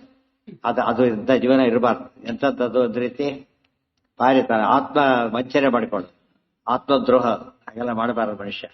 ಕೆಲವರು ಇರ್ತಾರೆ ದುಡ್ಡು ಬೇಕಾಗಿದೆ ಹಾಗೆ ಕೊಡಬೇಡಿ, ನೀವು ಕೆಲಸ ಮಾಡಿ ಏನಾದ್ರು ಕೆಲಸ ಹೇಳಿ ಮಾಡಿಕೊಡಿ, ಅದು ಮಾಡ್ತೇನೆ, ಅದು ಆಮೇಲೆ ದುಡ್ಡು ಕೊಡಿ ಅಂತ ಹೇಳ್ತಾರೆ. ಇಲ್ಲ ಹಾಗೆ ಕೊಡ್ತೀವಿ, ಎಲ್ಲ ಹಾಗೆಲ್ಲ ತೊಗೊಳ್ದೆ ಹೋಗ್ಬಿಡ್ತಾರೆ, ಹಾಗೆಲ್ಲ ತೊಗೊಳಲ್ಲ ನಾವೀಗ. ಅದೊಂಥರ ಆತ್ಮಾಭಿಮಾನ. ನೀವು ಕೇಳೋ ಪ್ರಸಂಗ ಬಂದ್ಬಿಟ್ಟಿದೆ ಈಗ, ಆದ್ರೆ ಹಾಗೆ ತೊಗೊಳಕ್ ಇಷ್ಟ ಇಲ್ಲ ಅವ್ರಿಗೆ. ಏನ್ ಮಾಡ್ತಾರೆ? ಕೆಲಸ ಮಾಡಿ ತಗೋತಾರೆ. ಆದ್ರೆ ಬ್ರಾಹ್ಮಣರಿಗೆ ಏನ್ ವಿಶೇಷ ಇತ್ತು? ಇದು ದುಡ್ಡು ತಗೊಳ್ಳೇಬಾರದು. ಅವರ ಕಾಣಿಕೆ ಕೊಟ್ಟರೆ ಅದು ತಪ್ಪಲ್ಲ. ವೇತನ ಬೇರೆ, ಕಾಣಿಕೆ ಬೇರೆ. ವೇತನ ಅಂದ್ರೆ ಏನಾಯ್ತದೆ ಈಗ? ಉದಾಹರಣೆಗೆ ಲಂಚಕ್ಕೂ ಎಷ್ಟು ವ್ಯತ್ಯಾಸ. ಲಂಚನೇ ತಗೊಳ್ಳಿ, ಈಗ ಸುಮ್ಮನೆ ಕೆಲಸ ಮಾಡಿ, ಏನು ಕೇಳಲಿಲ್ಲ ಅವ್ರು, ಕೆಲಸ ಮಾಡಿಕೊಟ್ಟ, ಒಳ್ಳೆ ಕೆಲಸ ಮಾಡಿಕೊಟ್ಟ. ಅವ್ರು ಏನ್ ಮಾಡಿದ್ರು? ಆಮೇಲೆ ಬಂದು ಬಸ್ ಕಾಣಿಕೆ ನಮಸ್ಕಾರ ಮಾಡಿದ್ರು. ಅದು ತಪ್ಪಾಗ್ಲಿಲ್ಲ. ಯಾತಕ್ಕದು ಕೇಳೋದಕ್ಕೆ ಕೊಟ್ಟಿದ್ದ ಕಾರಣ ಕೇಳುವಿಲ್ಲ, ಅವ್ರು ಕೊಡ್ಬೇಕಾದ್ರೆ ಆಪ್ಷನ್ ಅಲ್ಲ, ಅದು ಇಷ್ಟ ಇಲ್ಲ. ಬೇಕಾದ್ರೆ ಅದು ಕೂಡ ಬೇಡ ಅನ್ಬೇಕಾದ್ರೆ ತಗೊಳ್ಳು, ಅವ್ರ ಇಷ್ಟ. ಆದ್ರೆ ಯಾರು ಕೂಡ ಏನನ್ನೋದಿಲ್ಲ, ಅದನ್ನ ಕೊಟ್ಟವ್ರು ಕೊಡೋದು. ಅವ್ರೇನು ಕೇಳಲಿಲ್ಲ, ನಾನೇ ಕೊಟ್ಟೆ ಅಂತ ಹೇಳಿ. ಅವ್ರೇನು ಕೇಳಲಿಲ್ಲ, ನಾನೇ ಕೊಟ್ಟೆ. ಯಾರು ಇದು ಮಾಡಾಗಿಲ್ಲ, ಕೇಳಿಸ್ಕೊಂಡು ಅಂತ ಹೆಸರು ಬರ್ಲಿಕ್ಕೆ ಸಾಧ್ಯ. ಯಾಚನೆ ಆಗ್ಲಿಲ್ಲ, ತಾರತಮ್ಯ ಇದೆ ಅದರಲ್ಲೂ ಕೂಡ. ಆದರೆ ಯಾಚನೆ ಮಾಡೋದಾದ್ರೆ ಅದು ಧೈರ್ಯಕ್ಕೆ ಹೋಗ್ಬೇಕು. ಯಾಚಕ ದೀನತೆ ಅನಿವಾರ್ಯ. ಅಂತ ಜೀವನ ಬೇಡ. ಒಂದು ಇದಿದೆ, ಯಾಚಕರ ಜನ್ಮವನ್ನು ಕೇಳುವುದು ಕಡ ಕಷ್ಟ ಅಂತ ಹೇಳ್ಬೇಕಾದ್ರೆ ಕನ್ನಡದಾಸ ಐರ್ಭಕ್ತಿ ಸಾರದಲ್ಲಿದೆ. ಕೇಳುವುದು ಕಡ ಕಷ್ಟ ಅಂತ ಹೇಳಿಬಿಟ್ಟು ಸುಡು ಸುಡು ಯಾಚಕರ ಜನ್ಮ ಅಂತ ಹೇಳ್ತಾರೆ. ಕೇಳೋದಕ್ಕಿಂತ ಸಾಯೋದು ಆಚರಣೆ ಹೊರತು ಇನ್ನೊಬ್ರನ್ನ ಕೈ ಚಾಚಬಾರದು ಅಂತ ಹೇಳ್ತಾರೆ. ಈ ತರ ಯಾಚನೆ ಬಹಳ ಕೆಟ್ಟದದು. ಅದಕ್ಕಾಗಿನೇ ಆ ಕೆಲಸ ಮಾಡದೇನೆ ವೇತನಕ್ಕೆ ಬಂತೀವಿ. ವೇತನ ಯಾಚನೆ ಅಲ್ಲ ಆಕ್ಚುಲಿ, ವೇತನ ಆಕ್ಚುಲಿ ಅಲ್ಲ, ಕೆಲಸಕ್ಕೆ ತಗೊಳ್ಳೋದು. ಅದು ಕೂಡ ಆಪ್ಷನಲ್. ಮತ್ತೆ ಆಸ್ತಿ ಅಲ್ಲಿ ಬಂದ್ರಿ ಈಗ ಅವ್ರು ಇದೆಲ್ಲ ಅರ್ಥ ಮಾಡ್ಕೊಂಡ್ರೆ ಮನುಷ್ಯ ಹೇಗೆ ಧರ್ಮ ಬಂದ ಒಂದೊಂದು ಹೆಜ್ಜೆ ಬಿಡ್ತಾ ಬಿಡ್ತಾ ಬಿಡ್ತಾ ಹೋಗ್ತಾರೆ ಅನ್ನೋದು ಸಾಕ್ಷಿ. ಅರೆ ಒಟ್ಟಿಗೆ ಬಿಡ್ಲಿಲ್ಲ ಅನ್ನೋದು ಇಂಪಾರ್ಟೆಂಟ್. ಏನ ಏನು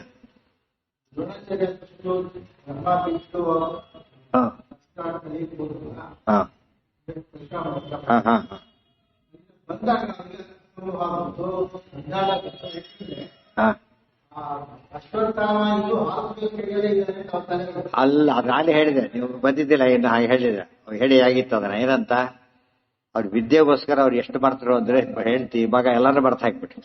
ಅವ್ರು ಪಾಠ ಹೇಳ್ತಕ್ಕಂಥ ಅದು ಬ್ರಾಹ್ಮಣರಿಗೆ ಜ್ಞಾನಕ್ಕೋಸ್ಕರ ಟಾಪ್ ಪ್ರಿಯಾರಿಟಿ ಕೊಟ್ಟ ದೋಷ ಅಲ್ಲ, ಸರಿ ಹೋಯ್ತು.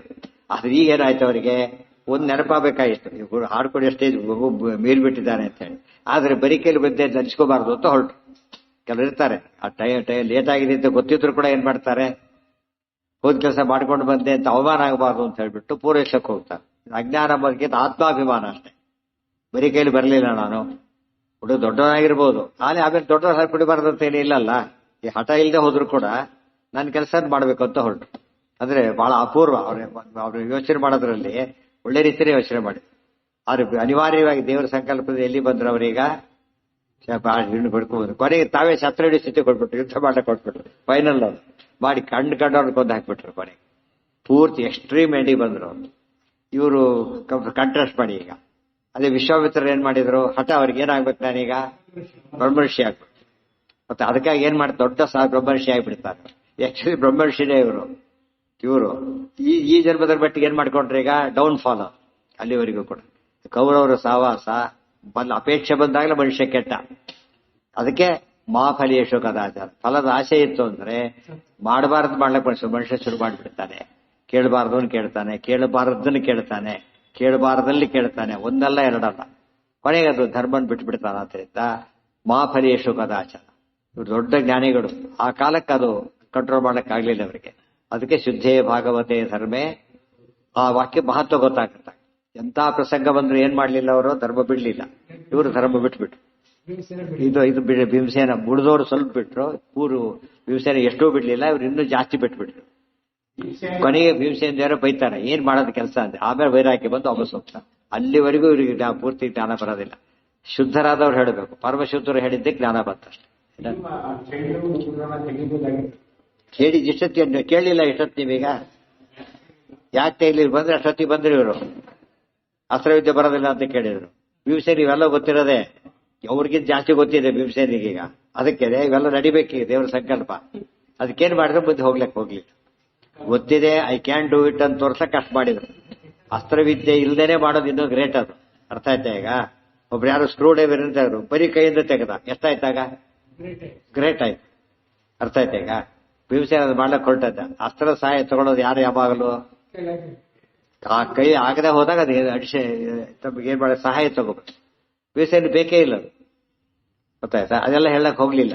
ಯಾಕೆಂದ್ರೆ ಧರ್ಮವನ್ನ ಆಚರಣೆ ಮಾಡಬೇಕು, ಪ್ರಸಂಗ ಬಂದ ತೋರಿಸ್ಬೇಕು. ಎಲ್ಲ ಕಾಲಕ್ಕೆ ಅನೌನ್ಸ್ ಮಾಡ್ಬೇಕಾಗಿಲ್ಲ, ಮಾಡ್ಲಿಲ್ಲ ಅಷ್ಟೇ. ಏನ್ ಬೇಕಾಗಿತ್ತು? ಯಾರು ಇದ್ರು ಅದಕ್ಕೆ ಸುರಪೂಜ್ಯ ಪೌತ್ರ ಗೊತ್ತಾಯ್ತು ಅಂತ ಹೇಳ್ಬಿಟ್ರಲ್ಲ. ಗೊತ್ತಾಯ್ತು ಅಂತ ಹೇಳಿದ್ರು. ಅವ್ರಿಗೆ ವಿಷಯನೂ ಗೊತ್ತಾಯ್ತು, ಇವರಿಂದನೂ ಗೊತ್ತಾಯ್ತು. ಆದ್ರಿಂದ ಆ ವಿಷಯ ಸಾಲ್ವ್ ಆಯ್ತು. ಈಗ ಇಲ್ಲೊಂದು ಸಮಸ್ಯೆ ಇದೆ. ವ್ಯವಹಾರ ಬರಿಬೇಕಾದ್ರೆ ಅವರು ಹಾಲು ತರ್ಲಕ್ಕೋಸ್ಕರ ಹೋದ್ರು. ಕೊನೆಗೆ ಪರಶುರಾಮ ದೇವರ ಹತ್ರ ಮಗನ ಕರ್ಕೊಂಡೇ ಹೋದ್ರು. ಗೊತ್ತಾಯ್ತಾ? 12 ಸಾಧು ಬಂದ್ರು ಅಂತ ಹೇಳ್ಬಿಡ್ತಾರೆ. ಆಮೇಲೆ ದ್ರುಪದರ ಹತ್ರ ಮಗನ ಸಮೇತ ದ್ರುಪದರ ಹತ್ರ ಅಂತ ಹೇಳ್ತಾರೆ. ತಪ್ಪಾಗತ್ತದು. ಯಾಕೆ ಹೇಳಿ ನೋಡಂತೆ? ಯಾಕೀಗ ಹಾಗಿದ್ರೆ ಅಶ್ವತ್ಥಾಮರು ಅಲ್ಲೇ ಯಾಕೆ ಕಲೀಲಿಲ್ಲ ಅಂತ ಪ್ರಶ್ನೆ ಬರುತ್ತೆ. ಈಗ ಅಶ್ವತ್ಥಾಮರು ಯಾರ ಹತ್ರ ಕಲಿಬಹುದಾಗಿತ್ತು? ಪರಶುರಾಮರ ಹತ್ರ. ಗೊತ್ತಾಯ್ತು? ಇಲ್ಲಾಕೆ ಬರ್ಬೇಕಾಗಿತ್ತು? ಆ ಉತ್ತರ ಇಲ್ಲ. ಈ ತರ ಮಾಡ್ಕೊಂಡು ಕೆಡಿಸ್ಕೊಂಡ್ಬಿಡ್ತಾರ. ಕವಿಗಳು ಏನೋ ಮಾಡ್ಲಕ್ಕೆ ಹೋಗ್ತಾರೆ, ಅದೇನೋ ಆಗ್ಬಿಡುತ್ತೆ. ಅದು ಕವಿಗಳ ಕಲ್ಪನೆಯೇ ರೀತಿ, ಬರಿಬಣೆ ರೀತಿ ಬೇರೆ, ಶಾಸ್ತ್ರಜ್ಞ ಬರೆಯೋ ರೀತಿ ಬೇರೆ. ಫಿಕ್ಷನ್ಗೂ ಇತಿಹಾಸಕ್ಕೆ ಎಷ್ಟು ಡಿಫ್ರೆನ್ಸ್ ಇದೆ. ಇತಿಹಾಸಕಾರ ಫಸ್ಟ್ ಏನ್ ಮಾಡ್ತಾನೆ?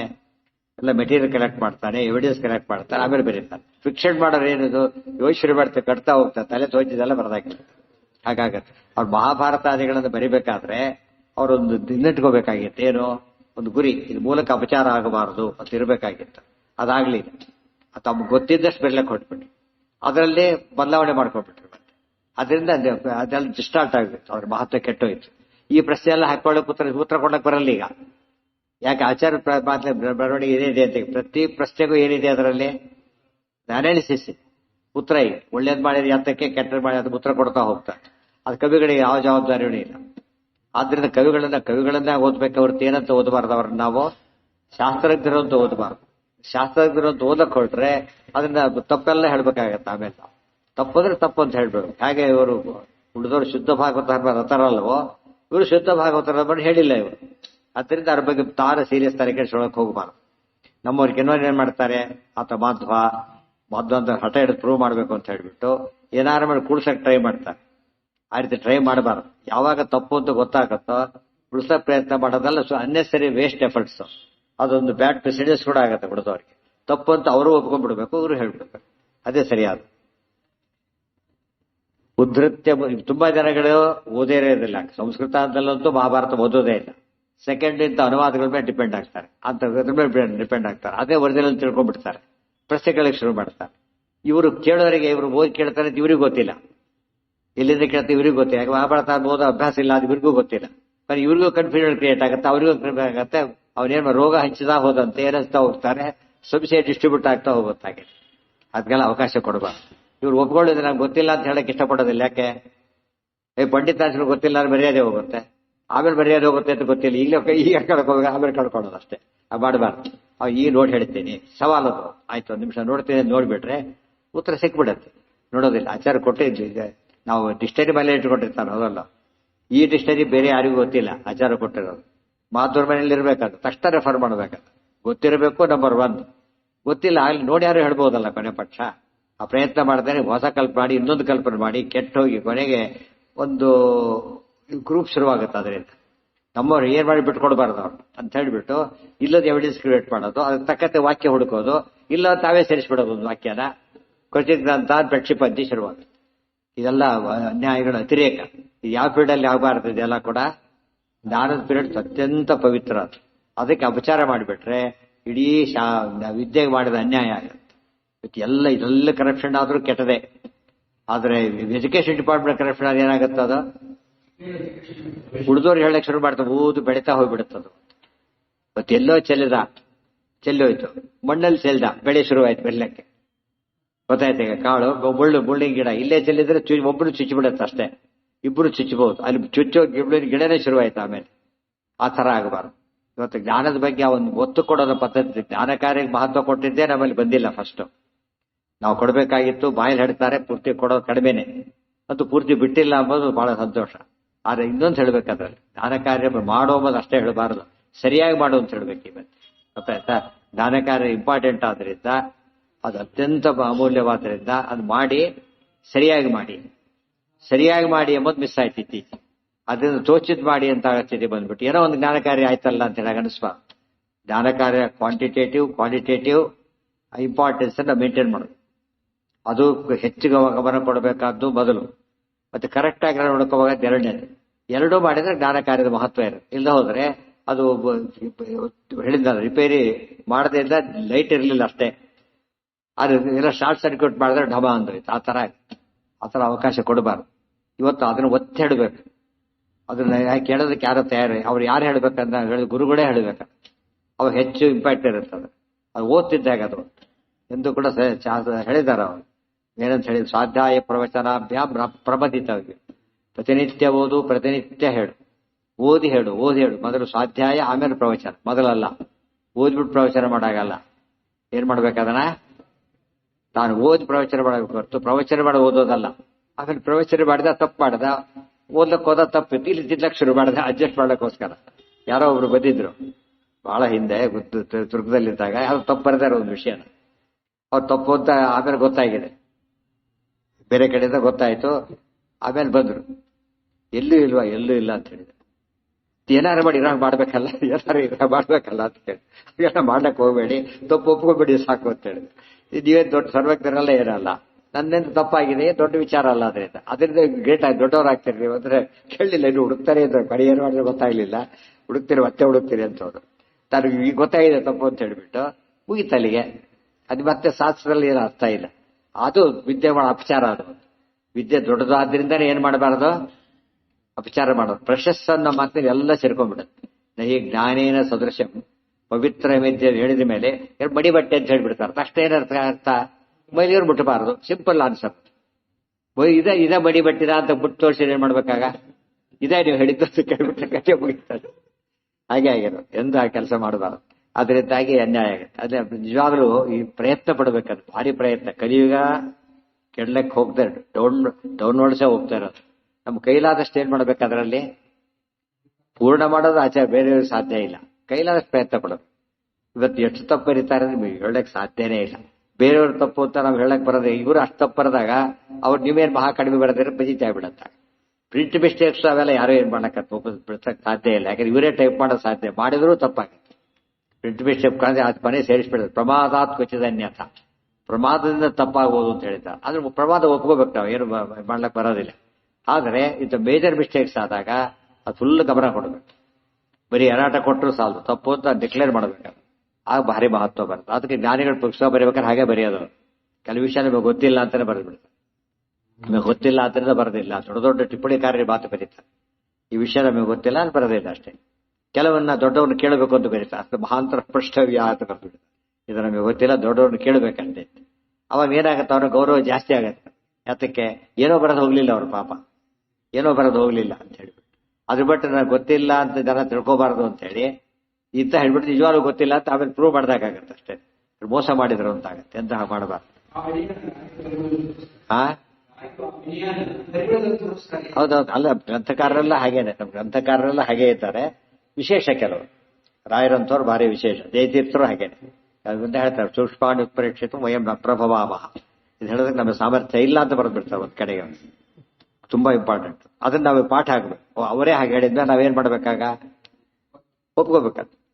ಹೌದರ ಓದಿಲ್ಲ ಅದು ಮಹಾನುಭಾವರು ಹೇಳಿಲ್ಲ ಅಂದ್ರೆ ಹೇಳಕ್ ಆಗೋದಿಲ್ಲ ಅಂತ ಹೇಳಿದ್ರೆ ಓದೋಯ್ತು. ಅವ್ರಿಗೆ ಗೊತ್ತಿಲ್ಲ ಹೇಳ್ತೀನಿ ಬಿಡಿ ಅಂತ ಹೋಗ್ಬಾರ್ದು. ಪ್ರತಿಗ್ರಹ ಸನ್ನಿವೃತ್ತೇನ ಅದಿಷ್ಟು ಬಂದಾಗ ಏನಾಯ್ತು, ನಚ ಸಚ ಆಶು ಋಷಿಕಾಭಿ.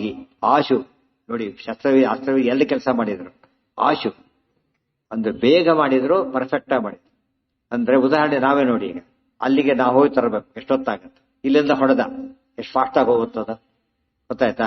ಮಾವಿನ ಮರ ಹತ್ಲಕ್ ಬರ್ತಾ ಇಲ್ಲ, ಕೆಳಗೆ ನಿಂತ್ಕೊಂಡು ಹೊಡೆದ. ಇನ್ನೊಬ್ರು ಮರಕ್ಕೆ ಹೊಡಿಬಾರ್ದಷ್ಟೇ, ತನ್ನ ಮರಕ್ಕೆ ಹೊಡೆದ, ಅದು ಹಣ್ಣು ಬಿತ್ತು. ಹತ್ತಿ ಎಷ್ಟು ಫಾಸ್ಟ್ ಆಗಿ ಬಿದ್ದೀರಿ ಮಧ್ಯೆ, ಒಂದು ನಿಮಿಷಕ್ಕೆ ಕೆಲಸ ಆಗೋಯ್ತು. ಅದಕ್ಕೆ ಆಶು.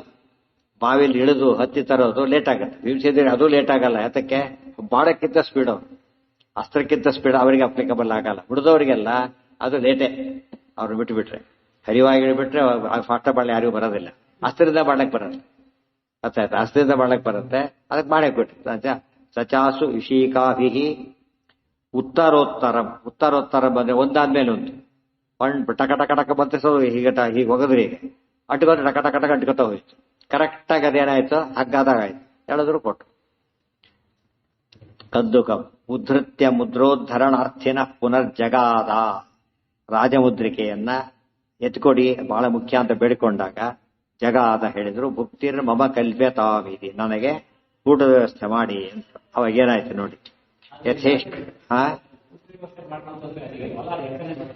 ಏನಂತ ಏನ ಯಾಚನೆ ಅಲ್ಲ, ಡಿಮ್ಯಾಂಡ್. ನೀವು ನನ್ ಕೇಳ್ತೀರಿ, ನಾನು ನನ್ ಕೇಳ್ತೇನೆ. ವ್ಯವಹಾರ ಯಾಚನೆ ಅಲ್ಲ. ಇವ್ರು ಯಾಚನೆ ಇದು ಏನಪ್ಪಾ ಅಕ್ಕಿ ಕೊಡು ಅಂತ ಹೇಳಿ ಕೇಳಿದ್ರೆ ಯಾಚನೆ. ನೋಡ ಎಷ್ಟು ಕೆಜಿಗೆ ಎಷ್ಟು ಇಷ್ಟು ಕೊಡ್ತೀನಿ, ಯಾಚನೆ ಆಗತ್ತಾ? ಅದು ವ್ಯಾಪಾರ ಆಯ್ತು ಅಷ್ಟೇ, ಯಾಚನೆ ಆಗ್ಲಿಲ್ಲ. ಉದ್ಧತ್ಯ ಮುದ್ರೋದ್ಧರಣಾರ್ಥಿನ ಅದಕ್ಕೆ ಆ ಮಾತು ಬರಲಿ ಅಂತಾನೆ ತಮ್ಮ ಕೆಪಾಸಿಟಿ ಇದೆ ಅಂತ ತೋರಿಸ್ಲಿಕ್ಕೆ ಒಂದು ಎತ್ಕೊಟ್ರು. ಅವ್ರ ಮಾತು ಬರಲಿ ಅಂತ ಹೇಳೋದಕ್ಕೆ ಈ ಕಂಡೀಷನ್ ಹಾಕಿದ್ರು. ಆಮೇಲೆ ಗೊತ್ತಾಯ್ತು, ಅವರಿಂದ ರಿಕ್ವೆಸ್ಟ್ ಬಂದ್ಮೇಲೆ ಹಾಗಿದ್ರೆ ಇಷ್ಟು ಕೊಡ್ಬೇಕು ನೀವು ಅಂತ ಹೇಳಿ ಒಪ್ಕೊಂಡ್ರು. ಊಟದ ವ್ಯವಸ್ಥೆ ಒಂದು ಕ್ಯಾರಿಯರ್ ಕೊಟ್ಬಿಟ್ರೆ ಆಗ್ಲಿಲ್ಲ. ಏನ್ ಮಾಡಿದ್ರು, ಪರ್ಮನೆಂಟ್ ವ್ಯವಸ್ಥೆ ಮಾಡಬೇಕು ಅಂತ ಅರ್ಥ. ಏನ ಹೌದು ಹೌದು ಹೌದು. ಅಲ್ಲ ಅಲ್ಲ ಅಲ್ಲ ಅಲ್ಲ ಏನು ಯಾಕೆ ಮಾಡಿದ್ರು ಅಂದ್ರೆ ಅವ್ರಿಗೆ ಕೆಲವು ಸುಳ್ಳೆ ಹೇಳಬಾರದಲ್ಲ. ತನ್ನ ವಿದ್ಯೆ ಬರೋದು ತೋರಿಸ್ಲಿದ್ದಾರೆ ಫಸ್ಟ್. ಅದು ತೋರಿಸಿದಾಗ ಅವ್ರಿಗೆ ಗೊತ್ತಾಯ್ತು ಏನೋ ಮನುಷ್ಯ ಅಸ್ತ್ರಕ್ಕೆ ನೋಡೋದ ಕೆಲಸ, ಅಸ್ತ್ರ ವಿದ್ಯೆಗೂ ಇದಕ್ಕೇನು ಸಂಬಂಧ ಇವಂತೆ. ಮಂತ್ರಕ್ಕೆ ಮಾವಿನಕಾಯಿ ಉದುರಿತಿ ಅಂತ ಮಾತಿಲ್ವ ಒಂದು. ಇವು ಯಾರ ಮಂತ್ರ ಸರಿಯಾದ ಮಂತ್ರಕ್ಕೆ ಉದುರುತ್ತೆ ಮಾವಿನಕಾಯಿ, ಅರ್ಥ ಆಯ್ತಾ? ಈಗ ಸರಿಯಾದ ಮಾವಿನ ಉದುರುತ್ತೆ, ಅದು ತೋರಿಸ್ಬೇಕಾಗಿತ್ತು, ಅವ್ರು ನಂಬಿಸ್ಬೇಕಾಗಿತ್ತು. ಯಾಕಂದ್ರೆ ದುರ್ಯೋಧನಗಳಿದ್ದಾರೆ, ಬರೀ ಪಾಂಡವರು ಯಾರು ನಂಬಿಸ್ಬೇಕಾದ ಕಾರಣ ಇಲ್ಲ. ಯಾಕೆ ಅವ್ರಿಗೆ ಗೊತ್ತು ಅದು ದುರ್ಯೋಧನಗಳಿದ್ದಾರೆ, ಅವರಿಗೆ ಅಗೇನೆಸ್ಟ್ ಎಲ್ಲ ಕೂಡ. ಅವ್ರಿಗೆ ಒಬ್ಬ ಆಚಾರ ತೋರಿಸ್ಲಿಲ್ಲ. ಈಗ ಓಡ್ ಸೂಕ್ತ ಹೇಳ್ಬಿಟ್ಟ, ಸೂಕ್ತ ಹೇಳ್ತಾನೆ ಅಂತ ಬೆಳೆಸಿ ತೋರಿಸ್ಲಿಲ್ಲ. ಅದೆಲ್ಲ ನಮಗೇನಿಸ್ತ ಮಂತ್ರಕ್ಕೆ ಬೆಳೆ ಬರುತ್ತೆ ಅನ್ರಿ ಅಂತ ಕೇಳಿದ್ರೆ ಬಂದು ನೀರು ಹಾಕಿಲ್ಲ, ಏನೂ ಹಾಕಿಲ್ಲ. ಆಚಾರ ಸೂಕ್ತ ಹೇಳಿ ಬೆಳೆಸ್ಲಿಲ್ಲ. ಈಗ ಯಾರಿಗೆ ಅದು ವೇದ ನಂಬಿಕೆ ಇದ್ದವ್ರಿಗೆ ನಂಬಿಕೆ ಬರೆಸ್ಬೇಕು, ನಂಬಿಕೆ ಇಲ್ಲದೆ ಇದ್ದವರಿಗೆ ಜವಾಬ್ದಾರಿ ಇತ್ತು. ಸರಿಯಾಗಿ ಮಾಡಿದ್ರೆ ಏನ್ ತಪ್ಪೈತೆ? ಯಾಕೆ ಹಾಗೆ ಛೇ ಛೇ ಅವ್ರು ಮಾಡಿದ್ದೇನಪ್ಪ ಫಸ್ಟ್ ನಿಮಗೆ ಇದಿದೆಯಾ ಅಂತ ಕೇಳಿದ್ರು. ಇವೆಲ್ಲ ಕ್ಷತ್ರಿಯರು, ಅಸ್ತ್ರವಿದ್ಯೆ ಗೊತ್ತಿಲ್ಲ ನಿಮಗೆ, ಧಿಕ್ಕಾರ. ತಕ್ಷಣ ಏನಾಯ್ತಾಗ ಜಾತಾಕುಲೇ ಭರತಾನಾಂನ ವಿತ್ತ, ಎಷ್ಟು ಅನ್ಯಾಯ ಅಂತ ಕೇಳಿದ್ರು. ಇಲ್ಲ ಇಲ್ಲ ಅಷ್ಟು ನಿಮಗೆ ಅಷ್ಟ ಗೊತ್ತ ಹಾಗಿದ್ರೆ ಎತ್ಕೊಡಿ ಅಂತ ಕೇಳಿದ್ರು. ತಕ್ಷಣ ಅವ್ರು ಏನ್ ಮಾಡಿದ್ರು, ಒಂದ್ ಎತ್ಕೊಟ್ಟು ಬರುತ್ತೆ ಅಂತ ತೋರಿಸಿದ್ರು. ಅವ ಡಿಮ್ಯಾಂಡ್ ಮಾಡಕ್ ಬರುತ್ತಾಗ, ಇಲ್ಲಿ ಡಿಮ್ಯಾಂಡ್ ಮಾಡಕ್ ಬರೋದಿಲ್ಲ. ಊಟ ವ್ಯವಸ್ಥೆ ಎಲ್ಲ ಮಾಡ್ತೀವಿ, ಆಮೇಲೆ ಸಾರಿ ಅಂದ್ಬಿಟ್ರೆ ಏನ್ ಮಾಡ್ತೀವಿ, ಗೊತ್ತಾಯ್ತಿಲ್ಲ?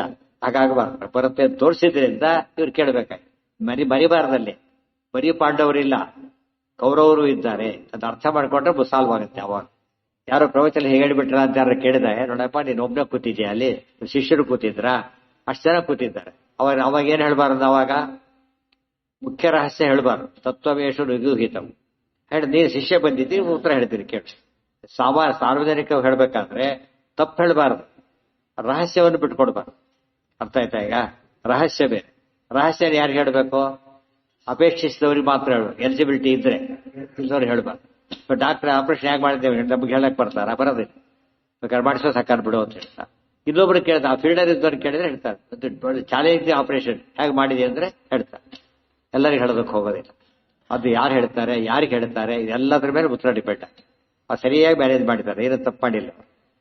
ಉದ್ಧತ್ಯ ಮುದ್ರೋದ್ಧರಣಾರ್ಥಿನ ಪುನರ್ಜಗಾದ ಭುಕ್ತಿರ್ ಮಮ ಕಲ್ಪ್ಯತಾಮಿತಿ ಯಥೇಷ್ಟ ವಿತ್ತಾಸನ ಪಾನಮಸ್ಯ ಧರ್ಮಾತ್ಮಜ ಪ್ರತಿಜಜ್ಞೇ ಸುಶೀಘ್ರಂ ತಥೈವ ತೇನೋದ್ಧೃತ ಮಂಗುಲೀಯಂ ತ್ರಿವರ್ಗ ಮುಖ್ಯಾತ್ಮಜ ವಾಕ್ಯತೋನು. ಯಥೇಷ್ಟ ವಿತ್ತಾಸನ ಪಾನಂ ಅಸ್ಯ ಧರ್ಮಾತ್ಮಜ ಪ್ರತಿಜಜ್ಞೆ ಸುಶೀಘ್ರಂ. ತಕ್ಷಣ ಧರ್ಮರಾಜ ಮುಂದೆ ಬಂದ, ಪ್ರತಿಜ್ಞೆ ಮಾಡಿದ. ಏನಂತ? ಯಥೇಷ್ಟ ವಿತ್ತಾಶನ ಪಾನಮಸ್ಯ. ಯಥೇಷ್ಟ ವಿತ್ತ, ಯಥೇಷ್ಟ ಅಶನ, ಯಥೇಷ್ಟ ಪಾನ. ಬೇಕಾಷ್ಟು ಹಣ ಕೊಡ್ತೇವೆ, ಬೇಕಾಷ್ಟು ಕುಡಿಯೋ ವ್ಯವಸ್ಥೆ, ಇದ್ರ ವ್ಯವಸ್ಥೆ, ನೀರಿನ ವ್ಯವಸ್ಥೆ, ಬಾಯಾರಿಕೆ, ಅನ್ನದ ವ್ಯವಸ್ಥೆ, ಊಟಕ್ಕೆ 3 ಮಾಡ್ತೇನೆ ಅಂತ ಹೇಳಿದ. ಮಾತು ಕೊಟ್ಟಿದ್ದ್ಯಾರು? ಧರ್ಮರಾಜ. ಮಾತು ಕೊಟ್ಟಿದ್ದು ದುರ್ಯೋಧನ ಅಲ್ಲ, ನೆನ್ಪಿಟ್ಕೋಬೇಕು, ಧರ್ಮರಾಜ ಕೊಟ್ಟಿದ್ದು. ಅಂದಮೇಲೆ ದುರ್ಯೋಧನ ಋಣ ಅಂತ ಯಾಕೆ ತಿಳ್ಕೊಂಡ್ರು ಮುಂದೆ ಇವರು ತಪ್ಪದು. ಮತ್ತೆ ದುರ್ಯೋಧನ ಕೊಡೋ ಹಕ್ಕಿಲ್ಲ. ಯಾತಕ್ಕೆ ಹೇಳಿರೋಣ? ರಾಜರಲ್ಲ ಅವನು, ರಾಜ ಈತ. ಯಾರೋ ಕೊಟ್ಬಿಟ್ಟು ಘಾಟ್ ಕೊಡಕ್ ಬರತ್ತಾ? ದುಡ್ಡಿರ್ಬೋದು, ಫೈನಾನ್ಸ್ ಅಲ್ಲಿ ದುಡ್ಡಿದೆ, ಈಗ ಅವ್ರು ಕೊಡಕ್ ಬರಲ್ಲ. ಅವರು ಯಾವ್ದಾರ ಆರ್ಡರ್ ಪ್ರಕಾರ ಕೊಡಬೇಕು ಅಂತ ಅವ್ರು ತಾವು ಸ್ವಂತಕ್ಕೂ ಕೊಡಾಗಿಲ್ಲ, ಒಬ್ರು ಉಪಯೋಗಿಸಾಗಿಲ್ಲ, ತಾವು ಉಪಯೋಗಿಸಾಗಿಲ್ಲ ನಿಯಮ. ಆದ್ರಿಂದಾನೆ ಯಾರು ಕಾಂಪಿಟೇಟರ್ ಅಥಾರಿಟಿ ಧರ್ಮರಾಜನೇ ಮುದ್ರಿಕೆ ಎತ್ತಿದ್ದೆ ಆತನ ಹತ್ರ ಹೇಳಿದ. ತಪ್ಪೇನಿದೆ ಅದರೊಳಗೆ ಕರೆಕ್ಟ್ ಆಗಿ ನಡೀತು. ಹೇಳಿದ ಕೇಳ್ಕೊಳ್ಳಿ, ಎಕ್ಕಾದ್ ಕೊಡ್ತೇನೆ ಅಂತ ಹೇಳಿದ. ಇವರು ಆಮೇಲೆ ತಪ್ಪು ತಿಳ್ಕೊಂಡ್ಬಿಟ್ಟಿದ್ದು ದುರ್ಯೋಧನ ನೋಡ ಅಂತ ಹೇಳಿ. ದುರ್ಯೋಧನ ನೋಡ ಅಲ್ಲ ಅದು. ಕಳ್ಳರು ಏನ್ ಮಾಡ್ತಾರೆ? ಕಳ್ಳರು ಏನೋ ಇದು ಕೊಡ್ತಾರೆ, ಒಬ್ಬ ಕಳ್ಳತನ ಮಾಡ್ತಾರೆ, ನೋಡ್ತಾರೆ. ಆಮೇಲೆ ಕಳ್ಳ ಹೆಲ್ಪ್ ಮಾಡ್ತಾನೆ ಏನೋ, ಅವನು ಕಳ್ಳ. ಅವನು ನಾವೇನು ಕಳ್ಳ ಹೆಲ್ಪ್ ಮಾಡಿದ್ದಾನೆ ಅಂತ ಹೇಳಿ ಅವನ ಪರ ವಾದಿಸಬಾರ್ದು ನಾವು. ಯಾತಕ್ಕೆ? ಅವ್ನು ಕತ್ತು ಮಾಲ್ ಕೊಡ್ತಿರೋದು ನಮಗೆ. ಅವನು ಗೊತ್ತಾಯ್ತಾ? ಅದು ಒಳ್ಳೆಯವ್ರ ದುಡ್ಡು, ಯಾರ ದುಡ್ಡು ಅವ್ರಿಗೆ ಇವರಿಗೆ ರೂಢಿ ಆಗ್ಬಾರ್ದು ನಾವು. ಅರ್ಥ ಆಯ್ತಾ? ಈಗ ಇವತ್ತು 80 ಕೊಟ್ಟ 80 ರೂಢಿ ಆಗ್ತೀರಾ ನೀವೀಗ? ಪೋಸ್ಟ್ ಮ್ಯಾನ್ ರೂಢಿ ಆಗ್ತೀರಾ? ಯಾರೇ ರೂಢಿ ಆಗ್ತೀರಿ? 80 ಕಳಿಸ್ತೇವೆ ಅವನಿಗೆ. ಇವರೆಲ್ಲ ಬೇರೆಯವರು, ಇವ್ರಿಗೆ ಯಾಕೆ ರೂಢಿ ಆಗ್ಬೇಕು? ತಪ್ಪು ಬಂತು. ಅದಕ್ಕೆ ಅದು ಕೂಡ ಏನದು? ಹರಿ ಇಚ್ಛೆಯೇ ಇವ, ಅಲ್ಲಿ ಕಲ್ಯಾವೇಶ ಬಂತು, ಅದೀತಿ ಆಯ್ತೆ ಹೊರತು ನಿಜವಾಗ್ಲೂ ಅನ್ನಿಸ್ಲೇಬಾರ್ದಾಗಿ. ಸಾರಿ 80 ಕೊಟ್ಟಿದ್ರೆ ಸರಿಯಾದ ಮನೆಗೆ ನಮ್ಮ ಮಗನಿಗೆ ಸೀಟ್ ಕೊಡಿಸಿದ್ರು ಏನ್ ಮಾಡ್ಬೇಕು? ಇದಕ್ಕೆ ಅರ್ಥಾತ್ ಸಂಬಂಧ ಇಲ್ಲ. ಅದಕ್ಕೂ ಕೂಡ ಅದಕ್ಕೆ ಥ್ಯಾಂಕ್ಸ್ ಹೇಳ್ಬಹುದು, ಎಂತ ಪ್ರಸಂಗ ಬಂದು ಹೆಲ್ಪ್ ಮಾಡ್ತೀವಿ ಹೇಳ್ಬಹುದು. ಕಮಿಟ್ಮೆಂಟ್ ಅಲ್ಲ, ಯಾವ್ದಕ್ ಕಮಿಟ್ಮೆಂಟ್ ಅಲ್ಲ, ಹೇಳಿದೆಲ್ಲ ಮಾಡ್ತೀವಿ ಅಂತೇಳಿ. ಅದೆಲ್ಲ ತಿಳ್ಕೊಂಡಾಗ ಸಮಸ್ಯೆ ಬರೋದಿಲ್ಲ. ಯಥೇಷ್ಟ ವಿತ್ತಾಶನ ಪಾನಮಸ್ಯ ಧರ್ಮಾತ್ಮಜ ಪ್ರತಿಜಜ್ಞೆ ಸುಶೀಘ್ರಂ. ತಕ್ಷಣ ಮಾಡ್ತೀನಿ ಆಯ್ತು, ಯೋಚನೆ ಮಾಡಬೇಡಿ ಅಂತೇಳಿ. ಆಗ ಅವ್ರು ಏನ್ ಮಾಡಿದ್ರು? ಎತ್ಕೊಟ್ರು. ತಥೈವ ತೇನೋದ್ಧೃತ. ಮತ್ತೆ ಅವ್ರೊಂದು ಪರ್ಪಸ್ ಇದೆ ಅವರಿಗೆ. ಈಗಾಗಲೇ ಅವ್ರಿಗೆ ಹೇಳ್ಕೊಟ್ಟು ಅವ್ರಿಗೆ ದರ್ಪ ಮುಗಿಸ್ಬೇಕು. ಅಲ್ಲಿ ಗೋಲ್ ಅಲ್ಲಿದೆ ಅವ್ರಿಗೆ. ಅದ್ ತಕ್ಕಂತೆ ಪ್ಲಾನ್ ಮಾಡ್ತಿದ್ದಾರೆ. ತಥೈವ ತೇನೋದ್ಧೃತ ಮಂಗೂಲಿ. ಅವ್ರು ಬರೀ ಸುಮ್ಮನೆ ಬಂದಿದ್ರೆ ಏನ್ ಮಾಡ್ತಿದ್ರು? ಸುಮ್ಮನೆ ಬಂದಿದ್ರೆ ಎರಡನೇ ಎತ್ಕೊಂಡು ಬಂದು ಹೋಗ್ಬಿಡ್ತಿದ್ರು ಅಷ್ಟೇ. ಏನು ಮಾತಾಡ್ಬೇಕು. ಆಮೇಲೆ ಕೇಳಿದ್ರೆ ಹೋಗ್ಬಿಡಿದ್ರೆ ಯಾರು ಹೇಳಕ್ಕೆ ಹೋಗ್ತಿರ್ಲಿಲ್ಲ. ಅವ್ರ ಉದ್ದೇಶ ಇದೆ ಅವರಿಗೆ, ಒಂದು ಶಿಷ್ಯರು ಮಾಡ್ಕೋಬೇಕು, ಅವ್ರ ಕೆಲಸ ಮಾಡಿಸ್ಬೇಕು ಅಂತ. ಅದಕ್ಕೊಂದ್ರಿ ವ್ಯವಸ್ಥಿತ ನಡ್ಕೊಂಡೋದು ಆ ರೀತಿ. ತಥೈವ ತೇನೋದ್ಧೃತ ಮಂಗೂಲೀಯಂ ತ್ರಿವರ್ಗ ಮುಖ್ಯಾತ್ಮಜ ವಾಕ್ಯತೋನು. ತ್ರಿವರ್ಗ ಮುಖ್ಯಾತ್ಮಜ ವಾಕ್ಯತೋನು. ಎಷ್ಟು ಚೆನ್ನಾಗಿದೆ ನೋಡಿ. ಯಾರ ವಾಕ್ಯ ಅಂತ ಹೇಳ್ಬೇಕಿತ್ತೀಗ? ಧರ್ಮಾದ್ರ ವಾಕ್ಯ ಅಂತ ಹೇಳುತ್ತೆ, ಹೌದಲ್ಲ? ಹಾಗೆ ಹೇಳಿಲ್ಲ. ತ್ರಿವರ್ಗ ಮುಖ್ಯ. ತ್ರಿವರ್ಗ ಅಂದ್ರೆ ಯಾವುದು? ಧರ್ಮ, ಅರ್ಥ, ಕಾಮ, 3. ಅದ್ರಲ್ಲಿ ಮೊದಲನೇದು ಯಾವುದು? ಧರ್ಮ. ಮತ್ತೆ ಆತ್ಮಜ ಅಂದ್ರೆ ಧರ್ಮಾತ್ಮಜ. ಆಚಾರೋ ಧರ್ಮರಾಜ. ಈ ಮೂಲಕ ಹೇಳ್ತಾ ಆತ ಮಾಡಿದ್ ಸರಿ. ಯಾಕೆ? ಇದಕ್ಕೆ ಸೇರಿದವನಾದ ಆ ಧರ್ಮರಾಜ ಅಂತ ಹೇಳಿ ತ್ರಿವರ್ಗದಲ್ಲಿ ಮುಖ್ಯ. ಅದಕ್ಕೆ ಸಂಬಂಧಪಟ್ಟ ದೇವತೆ ಯಮ, ಆತನ ಮಗ ಈತ. ಅದನ್ನು ಮಾಡೋಕೆ ಸರಿಯಾಗಿ ಮಾಡ್ದ ಅಂತ ಧರ್ಮರಾಜ ಮಾತು ಕೊಟ್ಟಿದ್ದು ಕೂಡ ಏನಾಯ್ತದೋ ಸರಿಯಾಗಿ ನಡೆದಿದೆ. ಯಾರಿಗೆ ಮಾತು ಕೊಡ್ಬೇಕು ಅವರಿಗೆ ಕೊಟ್ಟ. ಆದ್ರಿಂದ ಯೋಚನೆ ಮಾಡೋ ಕಾರಣ ಇಲ್ಲ. ಹೌದೌದು, ಒಳ್ಳೆ ಪೂರ್ವ ಮಾತು ಕೊಡ್ತಾರೆ. ಪಪ್ರಚ್ಛುರೇನಂ ಸಹಿತಾ ಕುಮಾರಾಹ ಕೋಸೀತಿ ಸೌಪ್ಯಾಹ ಪಿತಾಮಹೋವಹ ವಕ್ತೇತಿ ತೇ ದುದ್ರುರಾಶು ಭೀಷ್ಮಂ ದ್ರೋಣೋ ಯಮಿತ್ತೇವ ಸತ ಸಾ ತಾನ್ ತದೋಚೇ. ಪಪ್ರಚ್ಛುರೇನಂ ಸಹಿತಾಹ ಕುಮಾರಾಹ ಕೋಸೀತಿ ಸೋಪಿ ಆಹ ಪಿತಾಮಹೋ ವಹ ವಕ್ತಾ ಇತಿ ತೇ ದುದ್ರುಭುಃ ಆಶು ಭೀಷ್ಮಂ ದ್ರೋಣಃ ಅಯಂ ಇತಿ ಏವ ಸಹ ತಾನ್ ತದೋಚೆ. ಪಪ್ರಚ್ಛುರೇನಂ ಸಹಿತಃ ಕುಮಾರ. ಎಲ್ಲಾ ಕುಮಾರ ಒಟ್ಟಾಗಿ ಬಿಟ್ಟು ಕೇಳ್ಕೊಂಡು ನೀವ್ ಯಾರು ಅಂತ ಕೇಳಿದ್ರು. ಹಿಂದಾಗ್ಲೇ ಏನಂತ ಹೇಳಿದ್ದಾರೆ? ಸುರಪೂಜ್ಯ ಪೌತ್ರಂ ಹೇಳ್ಬಿಟ್ಟಿದ್ದಾರೆ. ನೀವ್ ಯಾರು ಅಂತ ಮತ್ತೆ ಕೇಳಿದ್ರು. ಅದ್ರ ಅರ್ಥ ಏನಂದ್ರೆ, ನೀವ್ ಯಾರು ನಮಗೆ ಗೊತ್ತಿದೆ ಯಾರು ಅಂತ ಹೇಳಿ. ಇಷ್ಟೆಲ್ಲ ಏನು ಕಲ್ತಿದ್ದು ನೀವು? ಇದಕ್ಕೋಸ್ಕರ ಕೇಳಿದ್ರು. ಅಸ್ತ್ರಜ್ಞರ ಅರ್ಥ ಆಯ್ತಾ? ಒಬ್ಬ ಫ್ರೆಂಡ್ ಇರ್ತಾನೆ, ಆಟ ಆಡ್ಕೊಂಡಿರ್ತಾರೆ, ಗೊತ್ತಿರಲ್ಲ ಯಾರಿಗೂ ಕೂಡ. ಫ್ರೆಂಡ್ ಅಂತ ಹಸ್ತಿ ತಿಳ್ಕೊಂಡ್ಬಿಟ್ಟಿರ್ತಾರೆ. ಯಾರಿಗೂ ಎಚ್ಚರ ತಪ್ಪೋಯ್ತು, ತಕ್ಷಣ ಔಷಧಿ ಕೊಟ್ಟ ಬದಿಸ್ಬಿಟ್ಟ. ಯಾರ ಏನೇನು ಪುಣ್ಯಾತ್ಮ, ನಾವು ಫ್ರೆಂಡ್ ಅಂತ ಅಷ್ಟೇ ತಿಳ್ಕೊಂಡಿದ್ದು, ಇದು ಬೇರೆ ಗೊತ್ತಾನೆ ಹೇಗೆ ಶುರು ಮಾಡ್ತಾರಲ್ಲ. ನೀನು ಎಷ್ಟು ಗೊತ್ತಿದೆ ಹಾಗಿದ್ರೆ ಅಂತೆ ಆಚಾರ್ಯದ ಮಾತು ಬರುತ್ತೆ. ಅರ್ಜುನ ವಿಶ್ವರೂಪ ನೋಡ್ತಾ ಇದ್ದಾನೆ. ಭಗವದ್ಗೀತೆ ತೆಗೆದು ನೋಡಿ ಗೊತ್ತಾಯ್ತಾ? ನೀನು ಯಾರು ವಿಷ್ಣು? ಹೇ ವಿಷ್ಣು ನೀನ್ ಯಾರು ಕೇಳೋದು? ಹೇ ವಿಷ್ಣು ನೀನ್ ಯಾರು? ಅರ್ಥ ಆಯ್ತಾ ಈಗ? ಅದು ಅರ್ಜುನ ಗೊತ್ತಿಲ್ವಾ ಈಗ? ಮತ್ತೆ ಯಾಕೆ ಕೇಳಿದ ಈಗ? ಇಷ್ಟು ಗೊತ್ತಿದ್ದಿಲ್ಲ ನನಗೆ ಅಂತ ಅರ್ಥ. ಇಷ್ಟೆಲ್ಲ ನನಗೆ ಗೊತ್ತೇ ಇದ್ದಿಲ್ಲ. ನೀನ್ ಯಾರು ಹಾಗಿದ್ರೆ? ಏನೇನು ಗೊತ್ತು ಉಳಿದಲ್ಲ ನೀನು ಎಂಥವನ್ನಂತೂ ಕೇಳಬೇಕಾಗಿದೆ. ಒಳ್ಳೆ ಮಾತದು. ಅದಕ್ಕೆ ಅಂತ ಸಿಮಿಲರ್ ಇನ್ಸಿಡೆಂಟ್ ಇದೆ. ಗೊತ್ತಿದ್ರು ನೀವು ಯಾರು ಅಂತ ಕೇಳ್ತಾರೆ ಅಂದ್ರೆ ಅದು ಕಾರಣ ಇದೆ. ಅರ್ಥ ಅಲ್ಲ, ಏನೋ ತಿಳ್ಕೊಂಡ್ಬಿಟ್ಟಿದ್ದೇನೆ, ಅದು ಕೊಡ್ತೀಯ ಇದು ಕೊಡ್ತೀಯ ಏನೇನೋ ಮಾಡ್ತೀಯಲ್ಲ, ಯಾರು ನೀನು ಆಕ್ಚುಲಿ ಹೇಳಿ ಹಾಗಿದ್ರೆ? ನಾವು ತಿಳ್ಕೊಂಡವ್ರಲ್ಲ, ಭಾರಿ ದೊಡ್ಡವ್ರು ಇರ್ಬೇಕಾಗಿತ್ತು. ನಾವು ತಿಳ್ಕೊಂಡಿದ್ದೇನಂತ ನಮ್ಮ ಫ್ರೆಂಡ್ ಅವ್ರ ಜೊತೆಗಿದ್ದಾನೆ ಅಂತ ಅಷ್ಟೇ ಹೇಳಿ, ಆಕ್ಚುಲಿ ಹೇಳಿನಿ ಯಾರು ಹೇಳಿ ಅಂತ ಕೇಳ್ತಾರಲ್ಲ, ಕೇಳನ್ನು ಕೇಳ್ತಾರೆ ಇವರು. ಪರಶುರಾಮ ದೇವರು ಯಾರು ಹೇಳೋದು ಕೇಳೋದಿಲ್ಲ, 4 ವರ್ಷ ಪಾಠ ಹೇಳಿಕೊಟ್ಟು ಕೇಳ್ತಾರೆ. ಅದಕ್ಕೆ ಗೊತ್ತಿಲ್ಲದೆ ಅಲ್ಲ, ಗೊತ್ತಿದ್ದು ಕೇಳ್ತಾರೆ, ಅವನ ಬಾಯಿಲ್ಲೇ ಬರಲಿ ಅಂತ ಹೇಳೋದಕ್ಕೋಸ್ಕರ. ಅದು ಯಾರು ನೀರು ಅಂತ ಕೇಳೋದು ವಿಶೇಷವಾಗಿ ತಿಳ್ಕೊಳ್ಳೋದಕ್ಕೋಸ್ಕರ ಅಭ್ಯಾಸ. ನಾವು ದ್ರೋಣರು ಅಂತ ನಮಗೆ ಗೊತ್ತಿತ್ತು, ನಮಗೆ ಅದು ಇಷ್ಟೆಲ್ಲ ಗೊತ್ತಲ್ಲ ಯಾರು ನೀವೀಗ ಅಂದ್ರೆ ಏನು ಓದಿದ್ದೀರಿ, ಎಲ್ಲೆಲ್ಲಿ ಓದಿದ್ದೀರಿ ಎಲ್ಲ ಬೇಕು ಅವ್ರಿಗೆ ಉತ್ತರ. ಈಗ ಅದನ್ನ ಕೇಳಿದ್ರು ಅಷ್ಟೇ. ಯಾಕೆ ಅದು ನೋಡಿರ್ತಾನೆ ಅವ್ರ ಮುಂದೆ ಹೇಳ್ಬೇಕು. ಅವ್ರ ಶಿಷ್ಯರಾಗ್ಬೇಕಾದ್ರೆ ಬರೀ ಚಂಡೆ ಎತ್ಕೊಳ್ಳೋ ಗುರುಗಳಾಗ್ಬಿಟ್ರೆ ಸಾಲದು, ಏನಾಗ್ಬೇಕು ಅವ್ರೀಗ ತುಂಬಾ ಹೇಳ್ಕೊಡ್ಬೇಕು. ಅದಕ್ಕೆ ನಿಮ್ ಕಾಂಪಿಟೆನ್ಸ್ ಎಷ್ಟು ಒಟ್ಟೀಗ ಅಂತ ಕೇಳಬೇಕು. ಅದಕ್ಕೆ ಕೇಳಿ ತಥೈವ ತೇನೋದ್ಧೃತ ಮಂಗುಲೀಯಂ ತ್ರಿವರ್ಗ ಮುಖ್ಯಾತ್ಮಜ ವಾಕ್ಯತೋನು ಪಪ್ರಚುರೇನಂ ಸಹಿತಾ ಕುಮಾರಾಹ ಕುಸೀತಿ ಸೋಪ್ಯಾಹ ಪಿತಾಮಹೋವಹ ವಕ್ತೇತಿ ತೇ ದುದ್ರುರಾಶು ಭೀಷ್ಮಂ ದ್ರೋಣೋಯಮಿತ್ತೇವ ಸತಾಂತದೋಚೇ. ಅಲ್ಲಿಗಿರಲಿ. ಅಂದ್ರೆ ಈಗ ಮುಂದೇನಾಗತ್ತೆ ನೋಡ್ಬೇಕು. ಆಚೆ ಎಷ್ಟು ಸಿಸ್ಟಮ್ಯಾಟಿಕ್ ಬರೀತಾರೆ ಅಂದ್ರೆ, ಮಹಾಭಾರತ ಪೂರ್ತಿ ನಾವು ಅರ್ಥ ಮಾಡ್ಕೊಂಡು ಭಾರಿ ಕಷ್ಟ. ಅಲ್ಲಿ 100 ಶ್ಲೋಕದಲ್ಲಿ ಬರುತ್ತೆ. ಮತ್ತೆ ಬೇರೆ ಡಿವಿಷನ್ ಬಂದ್ಬಿಡುತ್ತೆ, ಒಂದೊಂದು ಡೈರೆಕ್ಟ್ ಹೇಳೋದಿಲ್ಲ ವೇದವ್ಯಾಸ ದೇವರು.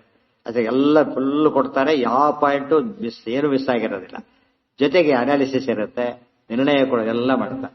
ಆಗ ನಮಗೆ ಗೊತ್ತಾಗೋದು, ಅದು ಓದ್ನಾಗ ಗೊತ್ತಾಗೋದಿಲ್ಲ, ಬುದ್ರೆ ಗೊತ್ತಾಗೋದಿಲ್ಲ. ಎಷ್ಟು ಅರ್ಥ ತುಂಬಿಸಿದ್ದಾರೆ ಆಚಾರ್ಯರು ನಮಗೆ ಗೊತ್ತಾಗೋದು ಅವಾಗ, ಉಳಿದು ಎಲ್ಲರಿಗೂ ಗೊತ್ತಾಗೋದಿಲ್ಲ. ವಜ್ರದ ಬೆಲೆ ಕಟ್ಟಬೇಕಾದ್ರೆ ಯಾರು ಕಟ್ಬೇಕದನ್ನ? ವಜ್ರ ವ್ಯಾಪಾರಿಗೆ ನಾವೇನು ಕಟ್ಟಿದ್ರೆ 10 ರೂಪಾಯಿ 50 ರೂಪಾಯಿ ಹೇಳ್ತೇವೆ, ಅಷ್ಟು ಜಾಸ್ತಿ ಹೇಳೋದಿಲ್ಲ. ಅವರಿಗೆ ಗೊತ್ತಿರುತ್ತೆ ಎಷ್ಟು ವ್ಯಾಲ್ಯೂ. ಕೆಲವು ತಿರುಪತಿಯಲ್ಲಿ ಯಾವುದೋ ಸ್ವಲ್ಪ ವರ್ಷಗಳ ಹಿಂದೆ ಯಾರೋ ಒಂದು ವಜ್ರ ಹಾಕಿದ್ರು, ಎಷ್ಟು ಬೆಲೆ ಕೊನೆಗೆ ಹೇಳಿ ಬೆಲೆ ಕಟ್ಟಕ್ಕಾಗಲ್ಲ ಅಂತ ಡಿಕ್ಲೇರ್ ಮಾಡಿದ್ರಿ. ಅವರು ಕೂಡ ತುಂಬಾ ಜನ ಕಳ್ಸಿಕೊಟ್ರು ಅದನ್ನ, ಎಷ್ಟಾಗಿರೋ ಆಗೋದು ಕೇಳಿ, ಇಲ್ಲ ಭಾರಿ ಅಪೂರ್ವ, ಬೆಲೆ ಕಟ್ಲಕ್ ಆಗೋದೇ ಇಲ್ಲ ಅಂತ ಹೇಳಿ. ಗೊತ್ತಾಯ್ತಾ? ಅದು ಆ ತರ, ಅದು ಕಾಂಪಿಟೆಂಟ್ ಅಥಾರಿಟಿ ಹೇಳಬೇಕೇ ಬರುತ್ತೆ, ಕಂಡವ್ರು ಹೇಳಬಾರ್ದು. ಇವ್ರು ಹೋದ್ರಿ, ಈಗ ಮುಂದೆ ಏನಾಗತ್ತೆ ಹೇಳ್ತಾರೆ ಅದನ್ನ ನಾಳೆ. ಏನು